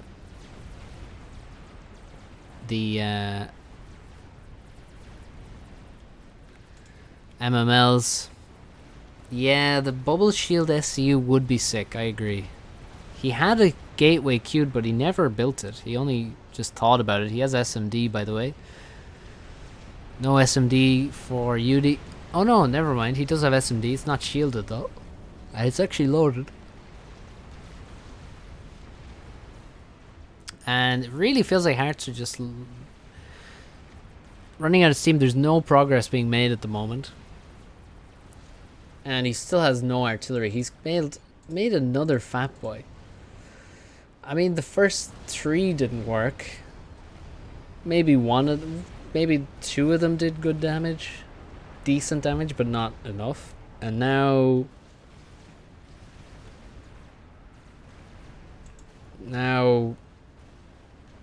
he builds another one. There's just as much artillery, if not more. 26, pretty much what there was. So he has actually made some ground with the MMLs, but now it's quite a lot of TMD, and it's A on TMD, so it deflects fucking almost every missile. It's pretty insane. It's super hard to balance A on TMD, by the way. The gap between absolutely nuts and basically crap is... It's a thin line that divides those two things. Another fatty! And now a Maver! Oh my god. Wait. Oh my god, I thought he had lost the fatty already, but turns out no. He hasn't. I literally thought he had lost the other fatty before the other one barely left. 56 spearheads now. As if there's a random pillar raid. Why nobody make air? What do you mean? He's made 37 ASFs for some reason. Oh, the fatty! No. Oh my god, look at that. One volley, it's down to 1000 HP. And it's dead. Why skip T3RD and go to Maver? You will have to ask my boy Heartser99, because I have no idea. The real question is, why does he refuse to build more P-gens? And also, why does he make... I mean, there's a lot of questions. Why make ASFs? Why don't you make more P-gens? Why don't you make strats? Oh, there's more P-gens. Nice. Okay, that's good. Why don't you make strats? Why don't you make Janus maybe again? Why don't you make T3RT instead of Maver? Even mobile T3RT with parashields would be better. It doesn't get countered by TMD. Definitely feel like T3 artillery would be nice, like static and mobile. But we're going big. Go big or go home. Is the other base even outside the minimum range? Yes, it is. Here's the minimum range of the Maver, which is pretty much half the map. So there are no air defense. There are SAMs. UD has 8 SAMs. Well, he has 7 and 1 under construction. He's also under a Tech 3 shield, which gives him 18,000 HP. But, you know, yeah, I mean, strats, he could win the game with strats. It's possible for a strat snipe to work. Problem is if UD sees it, and he is scouting, you can see he has intel basically on everything in the base. Look at the sniper army. 65 snipers. Absolutely brutal. Could be sitting on 3 fatties while making a Maver, but instead he sends in 2 fatties. He's lost 4 fat boys now. No wait, has he lost 4 or 5? I think he's lost 4 fatties right now. And yeah, I mean, UD just look at the range on that. 60 Tech 2 artillery now, and they are encroaching into most of his base. Most of the map is covered by these 60 Tech 2 RTs. And there goes another. Oh, there goes another fat boy. That's got to be number 5 right there. That's 5 dead fatties. Sounds like a nursery rhyme. A non-PC nursery rhyme.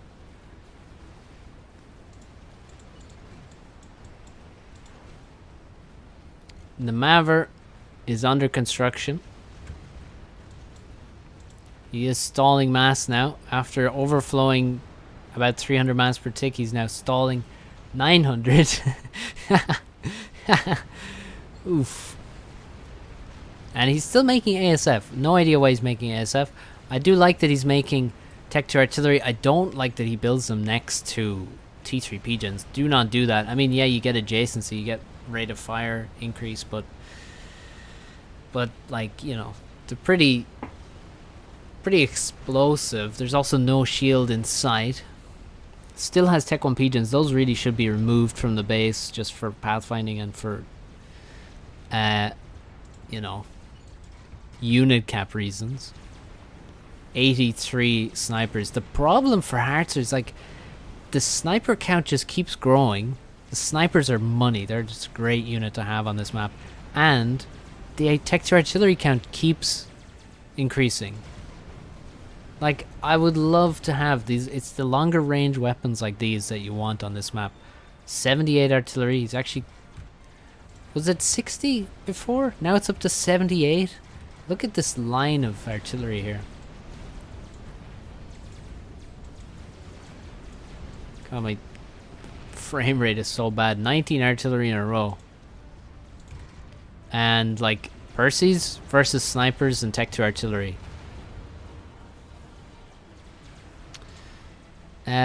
Well, when you upgrade Tech 1 to Tech 2 mechs, it takes up less unit cap. You get huge adjacency bonus because they're around all the mechs, so it's very cheap compared to what it usually is. And has more health. And it takes less APM, so Tech 2 mechs is... You can't just make Tech 1 mechs is really on Crazy Rush if you want the biggest eco. There's multiple factors, and we're almost at 100 snipers, my guys. Oh my god, and he's still making Percy's. Look at the Percy graveyard. Jesus. These Percy's are getting like, I don't know, what are they shooting? They managed to shoot like one NG or something, or a scout, and then they're just dead. How common is Paragon on Crazy Rush? Oh, you think you might see a Paragon? It's not very common. Do you really need Paragon on Crazy Rush?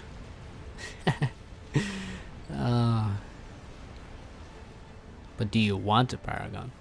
The map script is also slow, yeah. The map script, I don't know, is anyone gonna improve it? Because apparently it sucks and could be improved pretty easily. But basically, yeah, you can see like the sometimes it just takes time for the mech spots to actually show up because the script is not that great. The Maver is pretty close to completion. Why does he have ASF? It makes no sense, and he also has 66 Tech 1 inties. It's insane. 14 Percy's, 27. Like, the army is pretty weak. Oh my god, 115 snipers. What a beautiful sniper army. Oh, just amazing. Over 100 snipers. Look at the frame rate on those sniper shots. Oh, bombers coming in. The MMLs are getting kills. He's actually getting kills with the... Yeah, the Percys are getting some kills. Not many.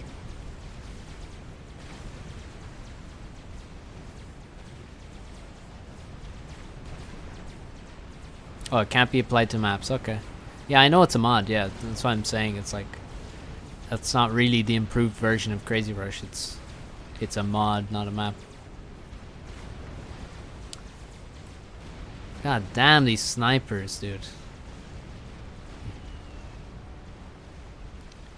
How's that Maver coming along? You can see the drones circling, they're building it. And spy planes from Yudi. As he reaches almost 100 T2 artillery, he's dropped below 100 snipers. He did lose quite a few snipers here, but look at this. This is almost entirely dead spearheads and Percys. There's so many dead UEF units. The trades are terrible for Harzer. And the Maver is completed. Let's see what he's going to target with it.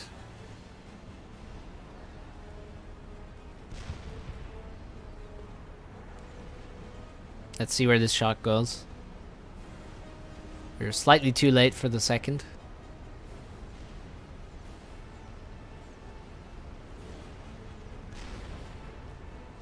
Whoa. Where's the shell? There it is. Oh. Hahaha, perfect.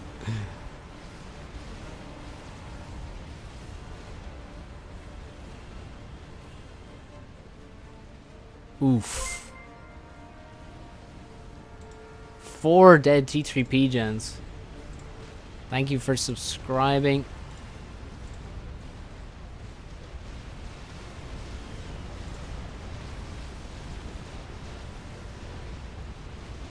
Oh.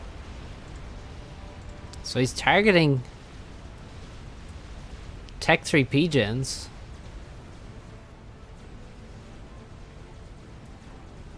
There goes another one. I fully agree with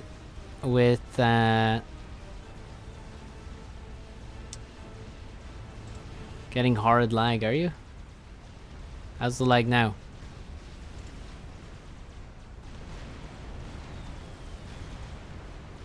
It might be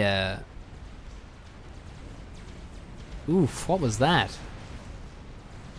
Oh, that's Tech 2 artillery landing shots. Oh, he's losing a lot of Tech 2 artillery there. I don't think pigeons are the right target here. I really don't think pigeons are the right target.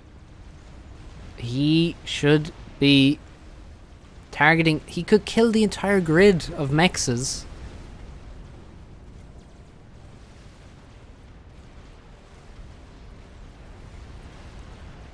I'm really surprised that he's going for pigeons, actually. Like, there's a few things he could target. He could target the blob of snipers. Probably not the best, right? He could target the blob of snipers. That would be a swag moment. He could target all of the mexes. Like, look, these are all Tech 2, man. These are all Tech 2. He could target mexes, kill all of the income of Yudi. It would take a little while to do that. He would have to micro after every shot, basically, to shoot a different position. But the other option is to simply target the ACU. Maver is very accurate, especially at short range. It's extremely accurate. So that's 16k damage per shot. So he could just target the ACU and it would probably kill him. It would probably kill Yudi. Yudi does not have any upgrades. He doesn't have Tech 2 or Tech 3 to help build shields. He doesn't have the shield ACU either. He could go for the T3 land factory. Yeah, he could snipe the T3 HQ. I think power is probably the worst target. Like, ACU has to be #1 target. I agree. And then, where's the fatty? Oh, here's the fatty. Did he lose another one? Oh, he's got this one forward. Oh my god, how many snipers were just lost there? He only has 10 snipers left. Oh my god, he lost all the snipers. To this fatty. And to artillery, I presume. Oh man, some of those have serious vets. But look, Hartzer can't spend his mass now. He's lost a huge amount of ground on the left-hand side. He's going to lose the left expansion completely. And that has some economy in there. And the 138k mass killed still has not paid for itself. What is he targeting? We have to track the next shell.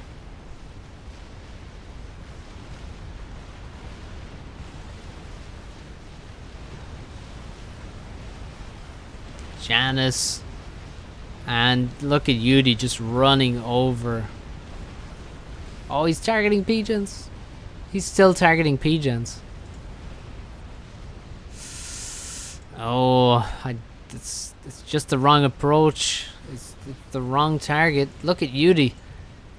He switched to Harbs, and he now has almost 100 Harbingers now. Now, I mean, they don't have intel for they don't have shields because of just a lack of power, but the Janus. Look at the mexes. He's gonna kill so many mexes. Oh my god, he's running through everything. Hartzer's entire economy is about to die to Harbs. They may even run the whole way through and get to the no, he's Janusing his own mexes now. Not only is the Harbs killing them, but the Fat Boy is killing the mexes. The Janus are killing his mexes. And at least the Harbingers will be stopped, but look, it doesn't matter. His entire eco has been killed now.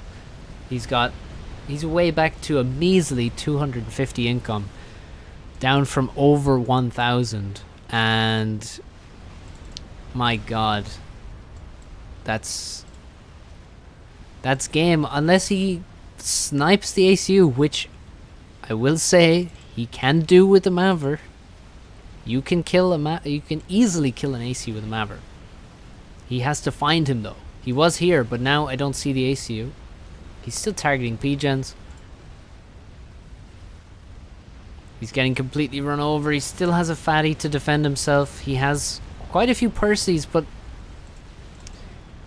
he just loses more and more ground. Some Ravagers going up. Hartzer's ACU is still pretty far forward. He's going to lose all of these P-gens. They're all going to blow up one by one. All of the artillery go up in the explosion of the P-gens. And he's killed the SMD, or at least... Oh, he's actually killed both SMD. But he has no nuke, so that's not exactly relevant. And I think that this is the end. The Maver has 200,000 mass killed. Still targeting P-gens. No Omni anymore. There's Yudi, just under one shield. Yudi literally under one shield. With no personal shield either. Eminently killable. But Hartzer's the one in grave danger now.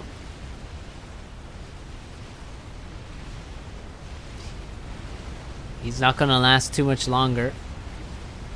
How do you still have E? Well, you just keep rebuilding, that's all.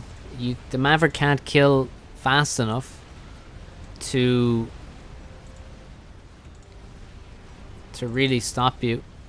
300 Tech 3 NGs, holy shit. What? No, he doesn't. Wait, what? But he does have a lot.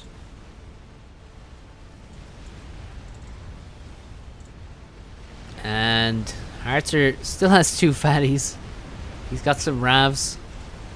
But this will eventually end. There's forward Tech 2 arties now. They're going to be in range of the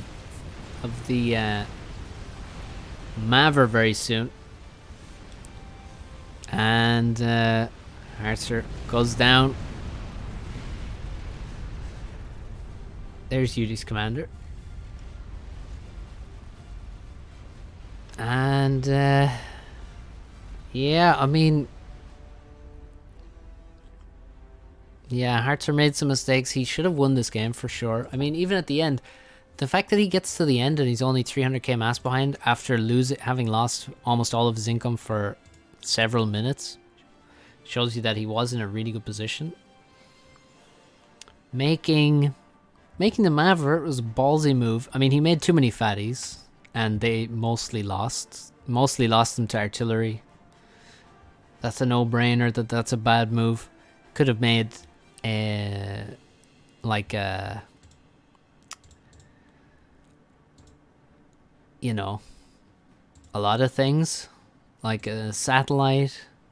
Definitely could have made Tech 3 mobile artillery instead of all those spearheads. The spearheads did okay, and then a lot of TMD got built, so at that point the TMD is just really good against spearheads because it's Aeon, so you should use Tech 3 mobile artillery. He never really got a good... He got a decent artillery base going on the right-hand side, but never managed to grow it into the monster that Yudi had. I mean, over 100 artillery by the end. Just... The artillery was absolute MVP. And... and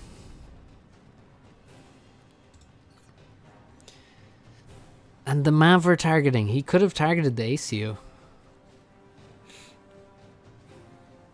Definitely could have targeted... I don't think Yudi survives the Maver targeting him. He could dodge back and forth a lot and potentially survive for a while.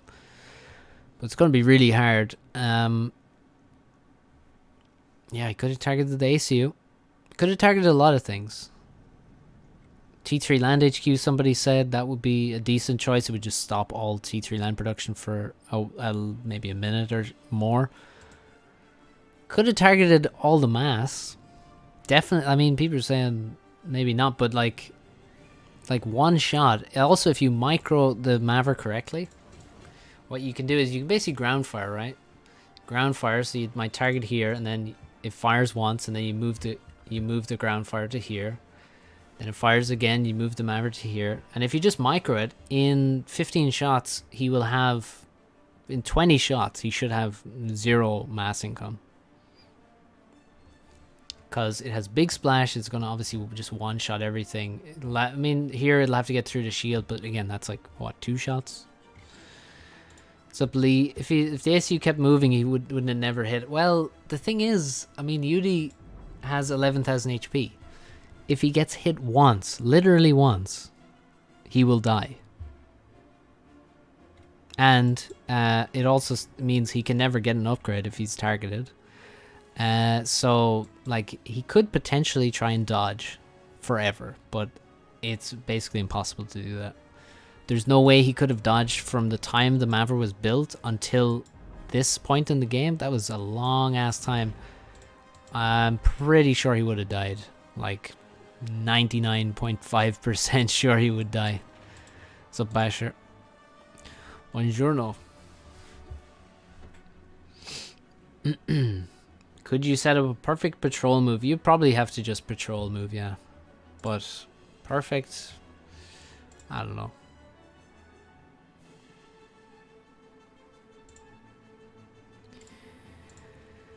Quite a game though. Quite a game. Quality match. What is this, Alex?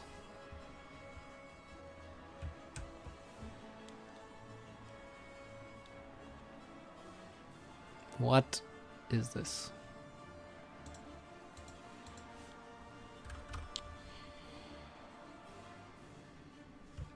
Hang on one sec. Let's see what he's showing us. Another epic UD game there.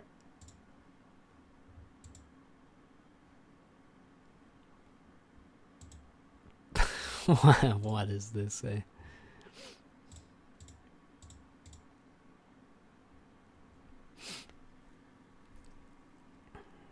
The splash is big, yep.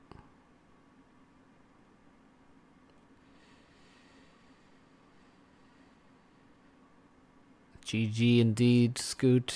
What processor do I have installed? I have a 3700X.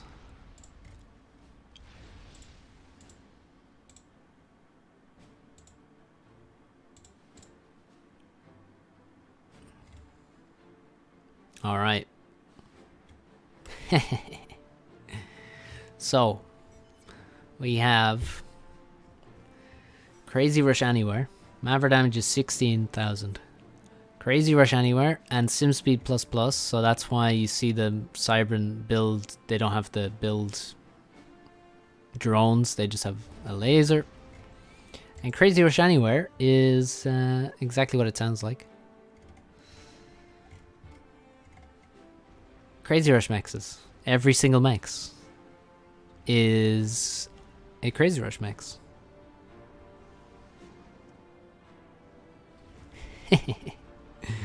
So, let's see. Mosey will build 4 mexes and then build a Hydra, I guess. Oh no, he builds 3. Wants to get the Hydra faster.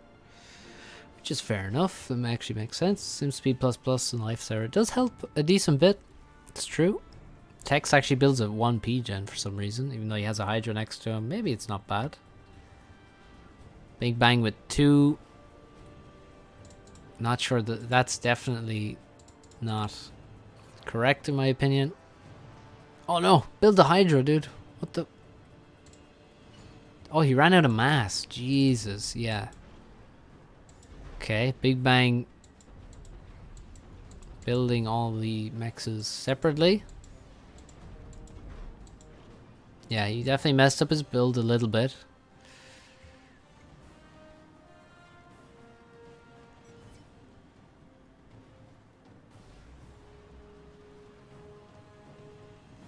Are we playing dirty, says Tex. Well, it's crazy, Rush. It's a dirty style of game. And we're on Summer Duel. 5x5, the cousin of Winter Duel, or the brother, or the whatever.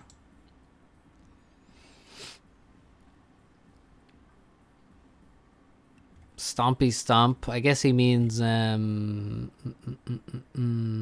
know, like say the massive units, the units that have massive attribute, like, you know, experimentals. They do damage when they walk on stuff. I guess that's what he means.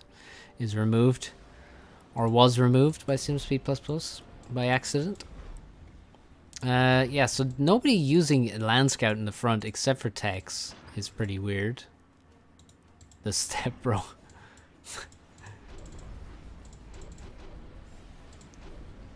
Inti coming for Tex. Not sure why you wouldn't just make a bomber.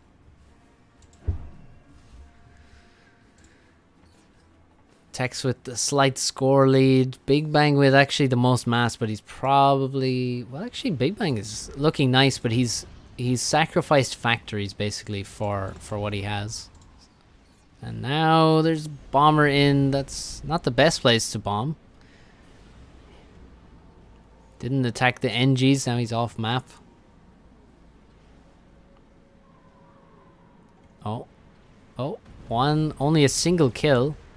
Anti-air is here. Where's the Inti? Didn't Tex have an Inti at some point? Where's his Inti, dude? What did he do with it? Oh, he just lost it to an anti-air. Oops. Mosey now expanding to get even more mass. And space going to be an issue on this map. I mean, if space becomes an issue on Crazy Rush, imagine what happens when you have 2 players on a map with less space. It's still a 5x5. Like, I don't know. It could be a problem. Alex dodges extremely nicely. No kills for that bomber. Oh, never mind. Tex has some pretty sick micro and gets 3 kills anyway. Bit of a beast, honestly. And Mosey and Alex taking the score lead right now. Although Alex suffering some damage. Well, the bomber should get a drop, and there's no dodge. Oh, it just barely gets a drop. And kills 4 engineers. Alex gonna feel that one. And only now did the ACs move forward. They probably could move forward a bit sooner. But yeah, there they go. On their way. There's also hydrocarbons that they haven't grabbed. There's actually a map where the hydros are basically like Crazy Rush mexes, and the hydros expand as you build them and create more hydro slots, which is hilarious. Tech 2 land is up for Mosey already, and he will probably... I would love to see TML, just immediate TML with loads of assistance. And then just, you know, TML Big Bang's ACU, TML, they're upgrading factories, and then TML all their mexes, and just cackle maniacally at the pain that you're inflicting psychologically.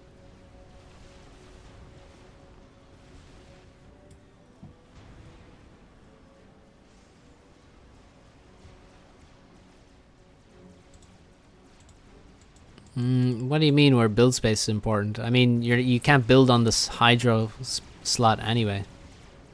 So Pauli, yeah, this is there's a mod here, Crazy Rush Anywhere, so you can have this mod on literally any map and it will make every mech slot into a Crazy Rush mech slot. Mantis raid and Tex is not ready. Alex making Tech 2 mechs, pretty ambitious without any Tech 2 for TMD. T2 PGen about to go up and Tech 3 land underway before 6.5 minutes for Mosey. Tech 2 PGen underway for Big Bang. He's got Tech 2 land. And Big Bang has the gun and he's making stealth. Tex is making Tech 2. And he's going Tech 2 land only now, 91%. Well, I mean, if Hydra's worked... Oh, yeah. I mean, yeah, definitely. Yeah, you wouldn't want them here, really. I mean, you might want a bit, but not too much. Nice one, Farms. Settings with Crazy Rush. He's raiding the hydrocarbon. No. These Mantis are out of control. He's denying 9 mexes. Oh, wait.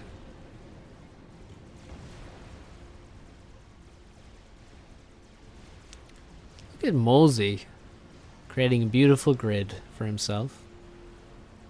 Very attractive looking. Mosey just dominating right now, honestly.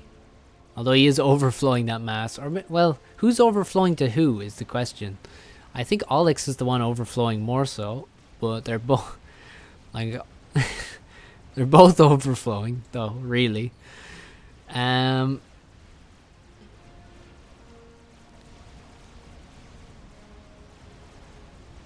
There's just not enough factories. They're not building factories even. It's not like they don't have space. Big Bang walks forward with the gun comm.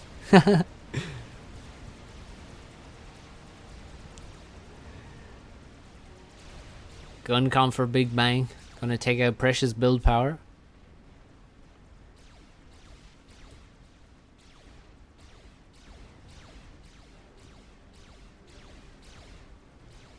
Tech 1 PD coming up to defend for Alex. I would definitely be making a Tech 2 ACU really fast on this map. Tech 3 land is up for Mad Mozart. He's got multiple Tech 2 factories now, building rhinos, and then he's going to turn them into Tech 3 soon, I guess. Finally, the Mantis are cleaned up. Tech 2 land for Tex and TML. Finally, someone makes some TML. And it's Big Bang. Of course, he can hit literally the entire map except this tiny corner with this TML. And this could be rather painful. Mosey, I expect, has TMD. Yeah, Mosey has TMD for himself. He refuses to build it for Alex. Neither of them able to spend their mass at all. Tech's now looking for energy. And looks like the rhinos will be here in time to defend these juicy mexes. But, yeah, I mean, you know, literally so much mass overflowed already. 2 gestures send Big Bang home. He's scared. Scared out of his mind by 2 gestures. No, I don't know why you don't build, like, you know, factories. You know, build power. Hives, guys, hives. You remember hives? Anyone? Hives? Overflowing 100 mass? Overflowing 300 mass? Don't build hives? Come on. Tech to Arty base for Tex. Oh god, now that's a maneuver. Somehow he doesn't have mass, which is quite incredible. Mosey with 74k total gathered, but we both know that a huge amount of that has been wasted. And now he's losing mexes, which might help his eco balance. Tex literally can't afford anything because his eco is terrible. Big Bang also with, what's he got? Pretty weak eco, 150. Mosey sitting on 400, but again, literally cannot spend even half of it. So,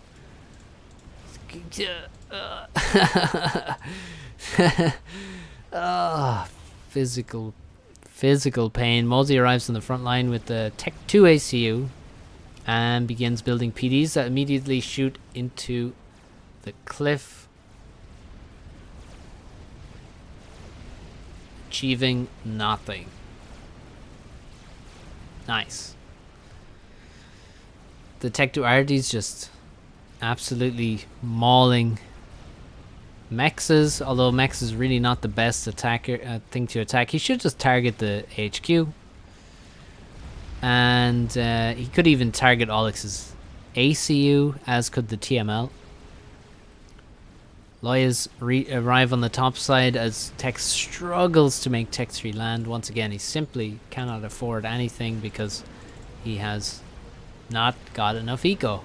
And he's going to be under some threat. He loses. Actually, Loyalist goes down. The other one's low HP, so actually not too scary, that Tech 3 land and Tech 2. And all of this base is dead now because of some MMLs and Zooies. So that utterly failed. Now Mosey going to try and build a shield as all of his mexes begin dying rapidly. I mean rapidly. He's losing like 8 at a time per shot there. Alex still with a really low HP HQ that needs to die. But Tech's really focused. Oh, now he's going for it? Yeah, he is. Big Bang under threat. A lot of rhinos around him, but he's got a lot of rhinos of his own. And he's got his own gun, and he's almost at a vet. So it's somehow a T2 rhino like gun com fight in the middle. Not sure really what that's about. Mosey's still struggling to spend mass after losing a lot of his mexes. He's built a gateway and he's making Rambo SCUs. This I can get behind. The fact that there's literally not a single hive is slightly infuriating, as he's just been overflowing mass for the entire game. There goes the Tech 2 HQ for Olex. Inevitably that was going to die, and he really has no production whatsoever of anything at this point. All of his Tech 2 factories will stop producing after they produce whatever is currently under construction, and then he will continue overflowing mass. No way to defend against the artillery either, so hard to see what he's going to do. Everyone's shields blink off as Mosey stalls power, I guess. Pretty sure he stalled power there. He's building a huge amount of shields and upgrading most of them at once, so it's unsurprising that he would stall. And the shields in front are not actually defending from the arc of the Tech 2 Tech 2 artillery. They're actually clearing the shields, like, and he's still overflowing 100 mass. Corsairs for Big Bang. Mosey 60k mass ahead of Tech's on generated mass. And he's got a Rambo. Rambo versus one Otham and loads of Tech 1 and then the odd Tech 2 unit. I'm gonna bet on the Rambo, to be honest. Oh my god, how many mexes are we losing back here? Another Tech 3 P-Gen going up. Does the Rambo one-shot Tech 1?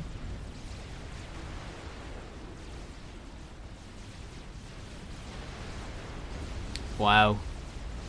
Yeah, Rambo's pretty good. Don't run too far away, though.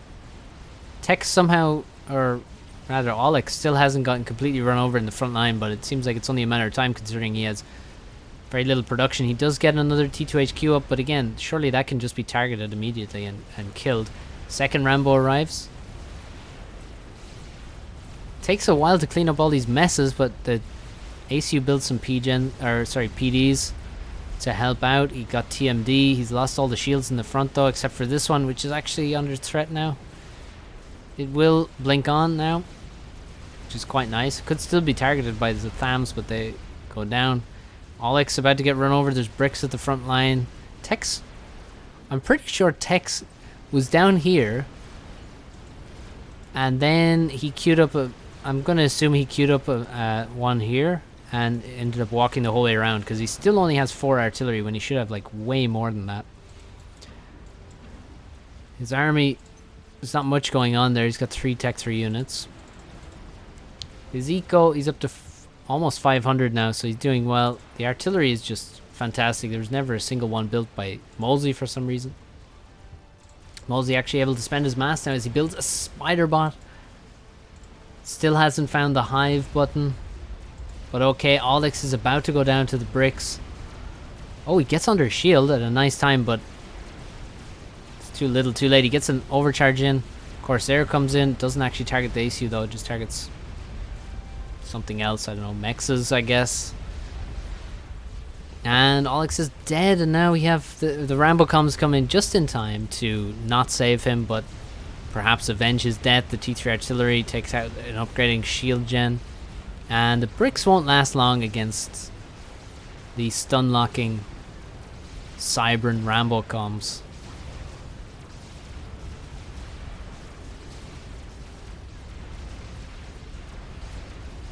More bricks coming though, and there's only 3 Rambos at the moment.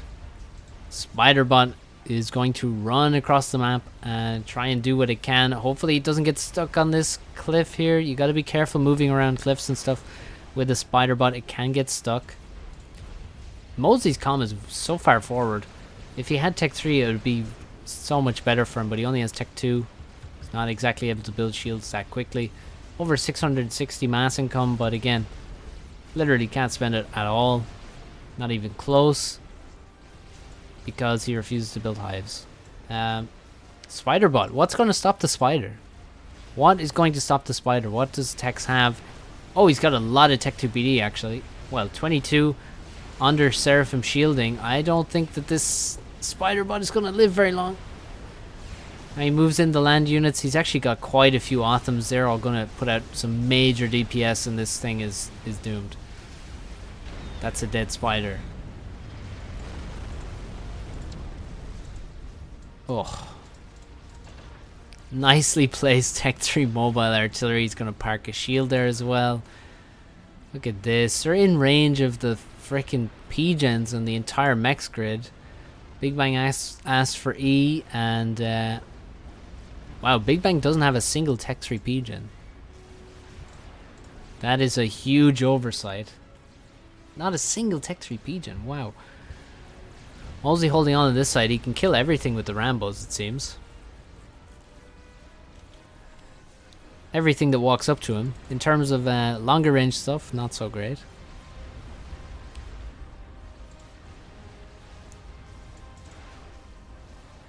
The longer range stuff is just crippling. Molesey has no answer to it. Oh, that might be an answer. He's just making a bug. I'm defending with PDs and Rambos. This Rambo needs to be kept alive. It will regen 400 per second if it does survive, and it looks like it will survive. Nice arc on that shot. Because they have such long range, they have a good arc, so they can actually fire over ramps like that. And you can see how fast it's a huge amount of regen on that thing. Tech 3 P-gens under attack by the Tech 3 mobile artillery now. They go down at any second, and they might take down a brick with them. Might be only one more shell before they go down. The Zooey's getting into range as well now. Oh, it's so low. There it goes, and it takes down all of the P-gens at once. Or rather 4 of 5 that are next to each other. And 2 bricks go down. And now Molesey's comm actually under attack by the T3 mobile artillery. He has to run away as the bug is finished. He's finished the bug, and now he's targeting the chicken bot. Kills some NGs. Why is he not targeting the ACUs. Why is he not targeting Big Bang and Texas commanders? I don't understand. He's killing all of the mass. Alex is pinging where the ACU is, presumably. As it loses HP rapidly. It's down to less than half. There's SAMs overhead underneath. Why is he attacking random stuff and now he's shooting into a shield? Mosey killed the commanders. Mosey! No!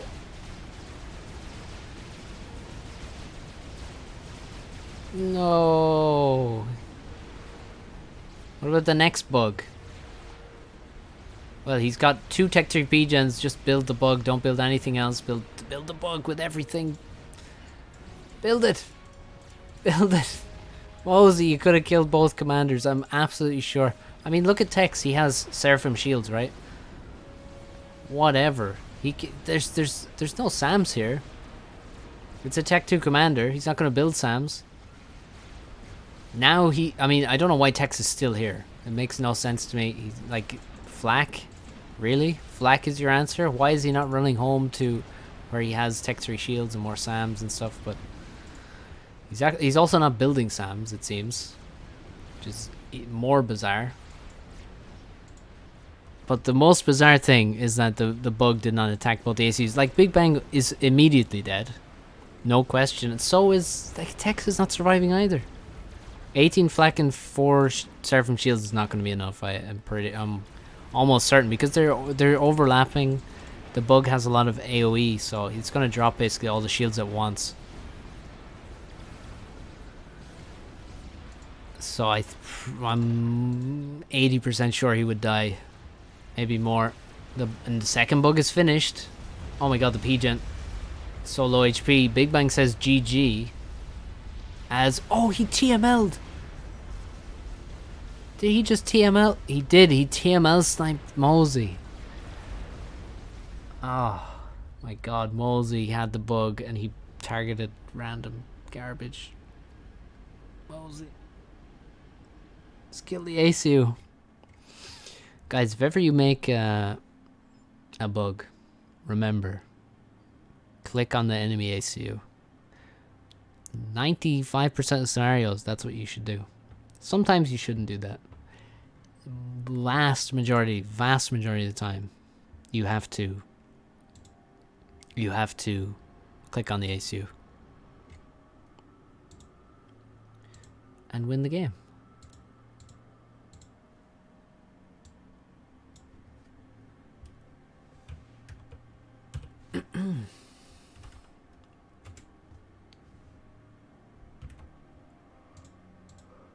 All right, that is all for today, my friends.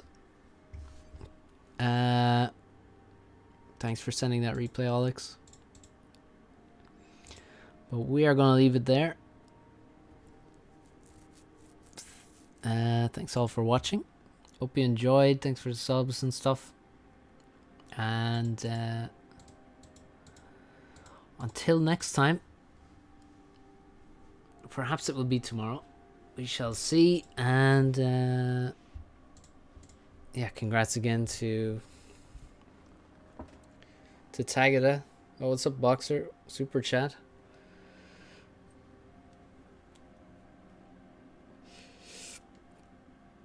Started playing AoE 2.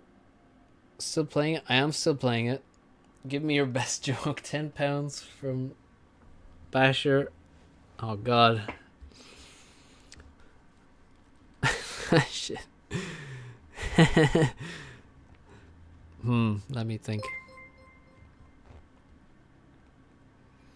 What's my best joke? Oh god, I don't know. Oh, shit. I don't have my... shit. Literally can't think of a single one.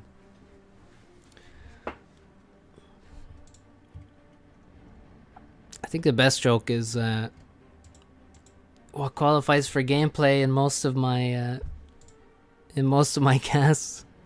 Oh, the jagged ACU. Yeah, that's my best joke. Yeah. Aeon Balance, a good one. Ask Blackhair is going with AoE. Is it not going well? Sorry, Basher.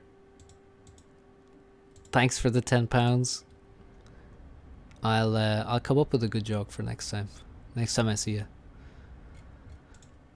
Time to refund. Yeah, I'll send it back to you if you want it back. All right. Okay. Thanks everyone. We'll see you soon for more casts, more gameplay, more faff, and maybe some other games. So, till next time, guys. Have a good one.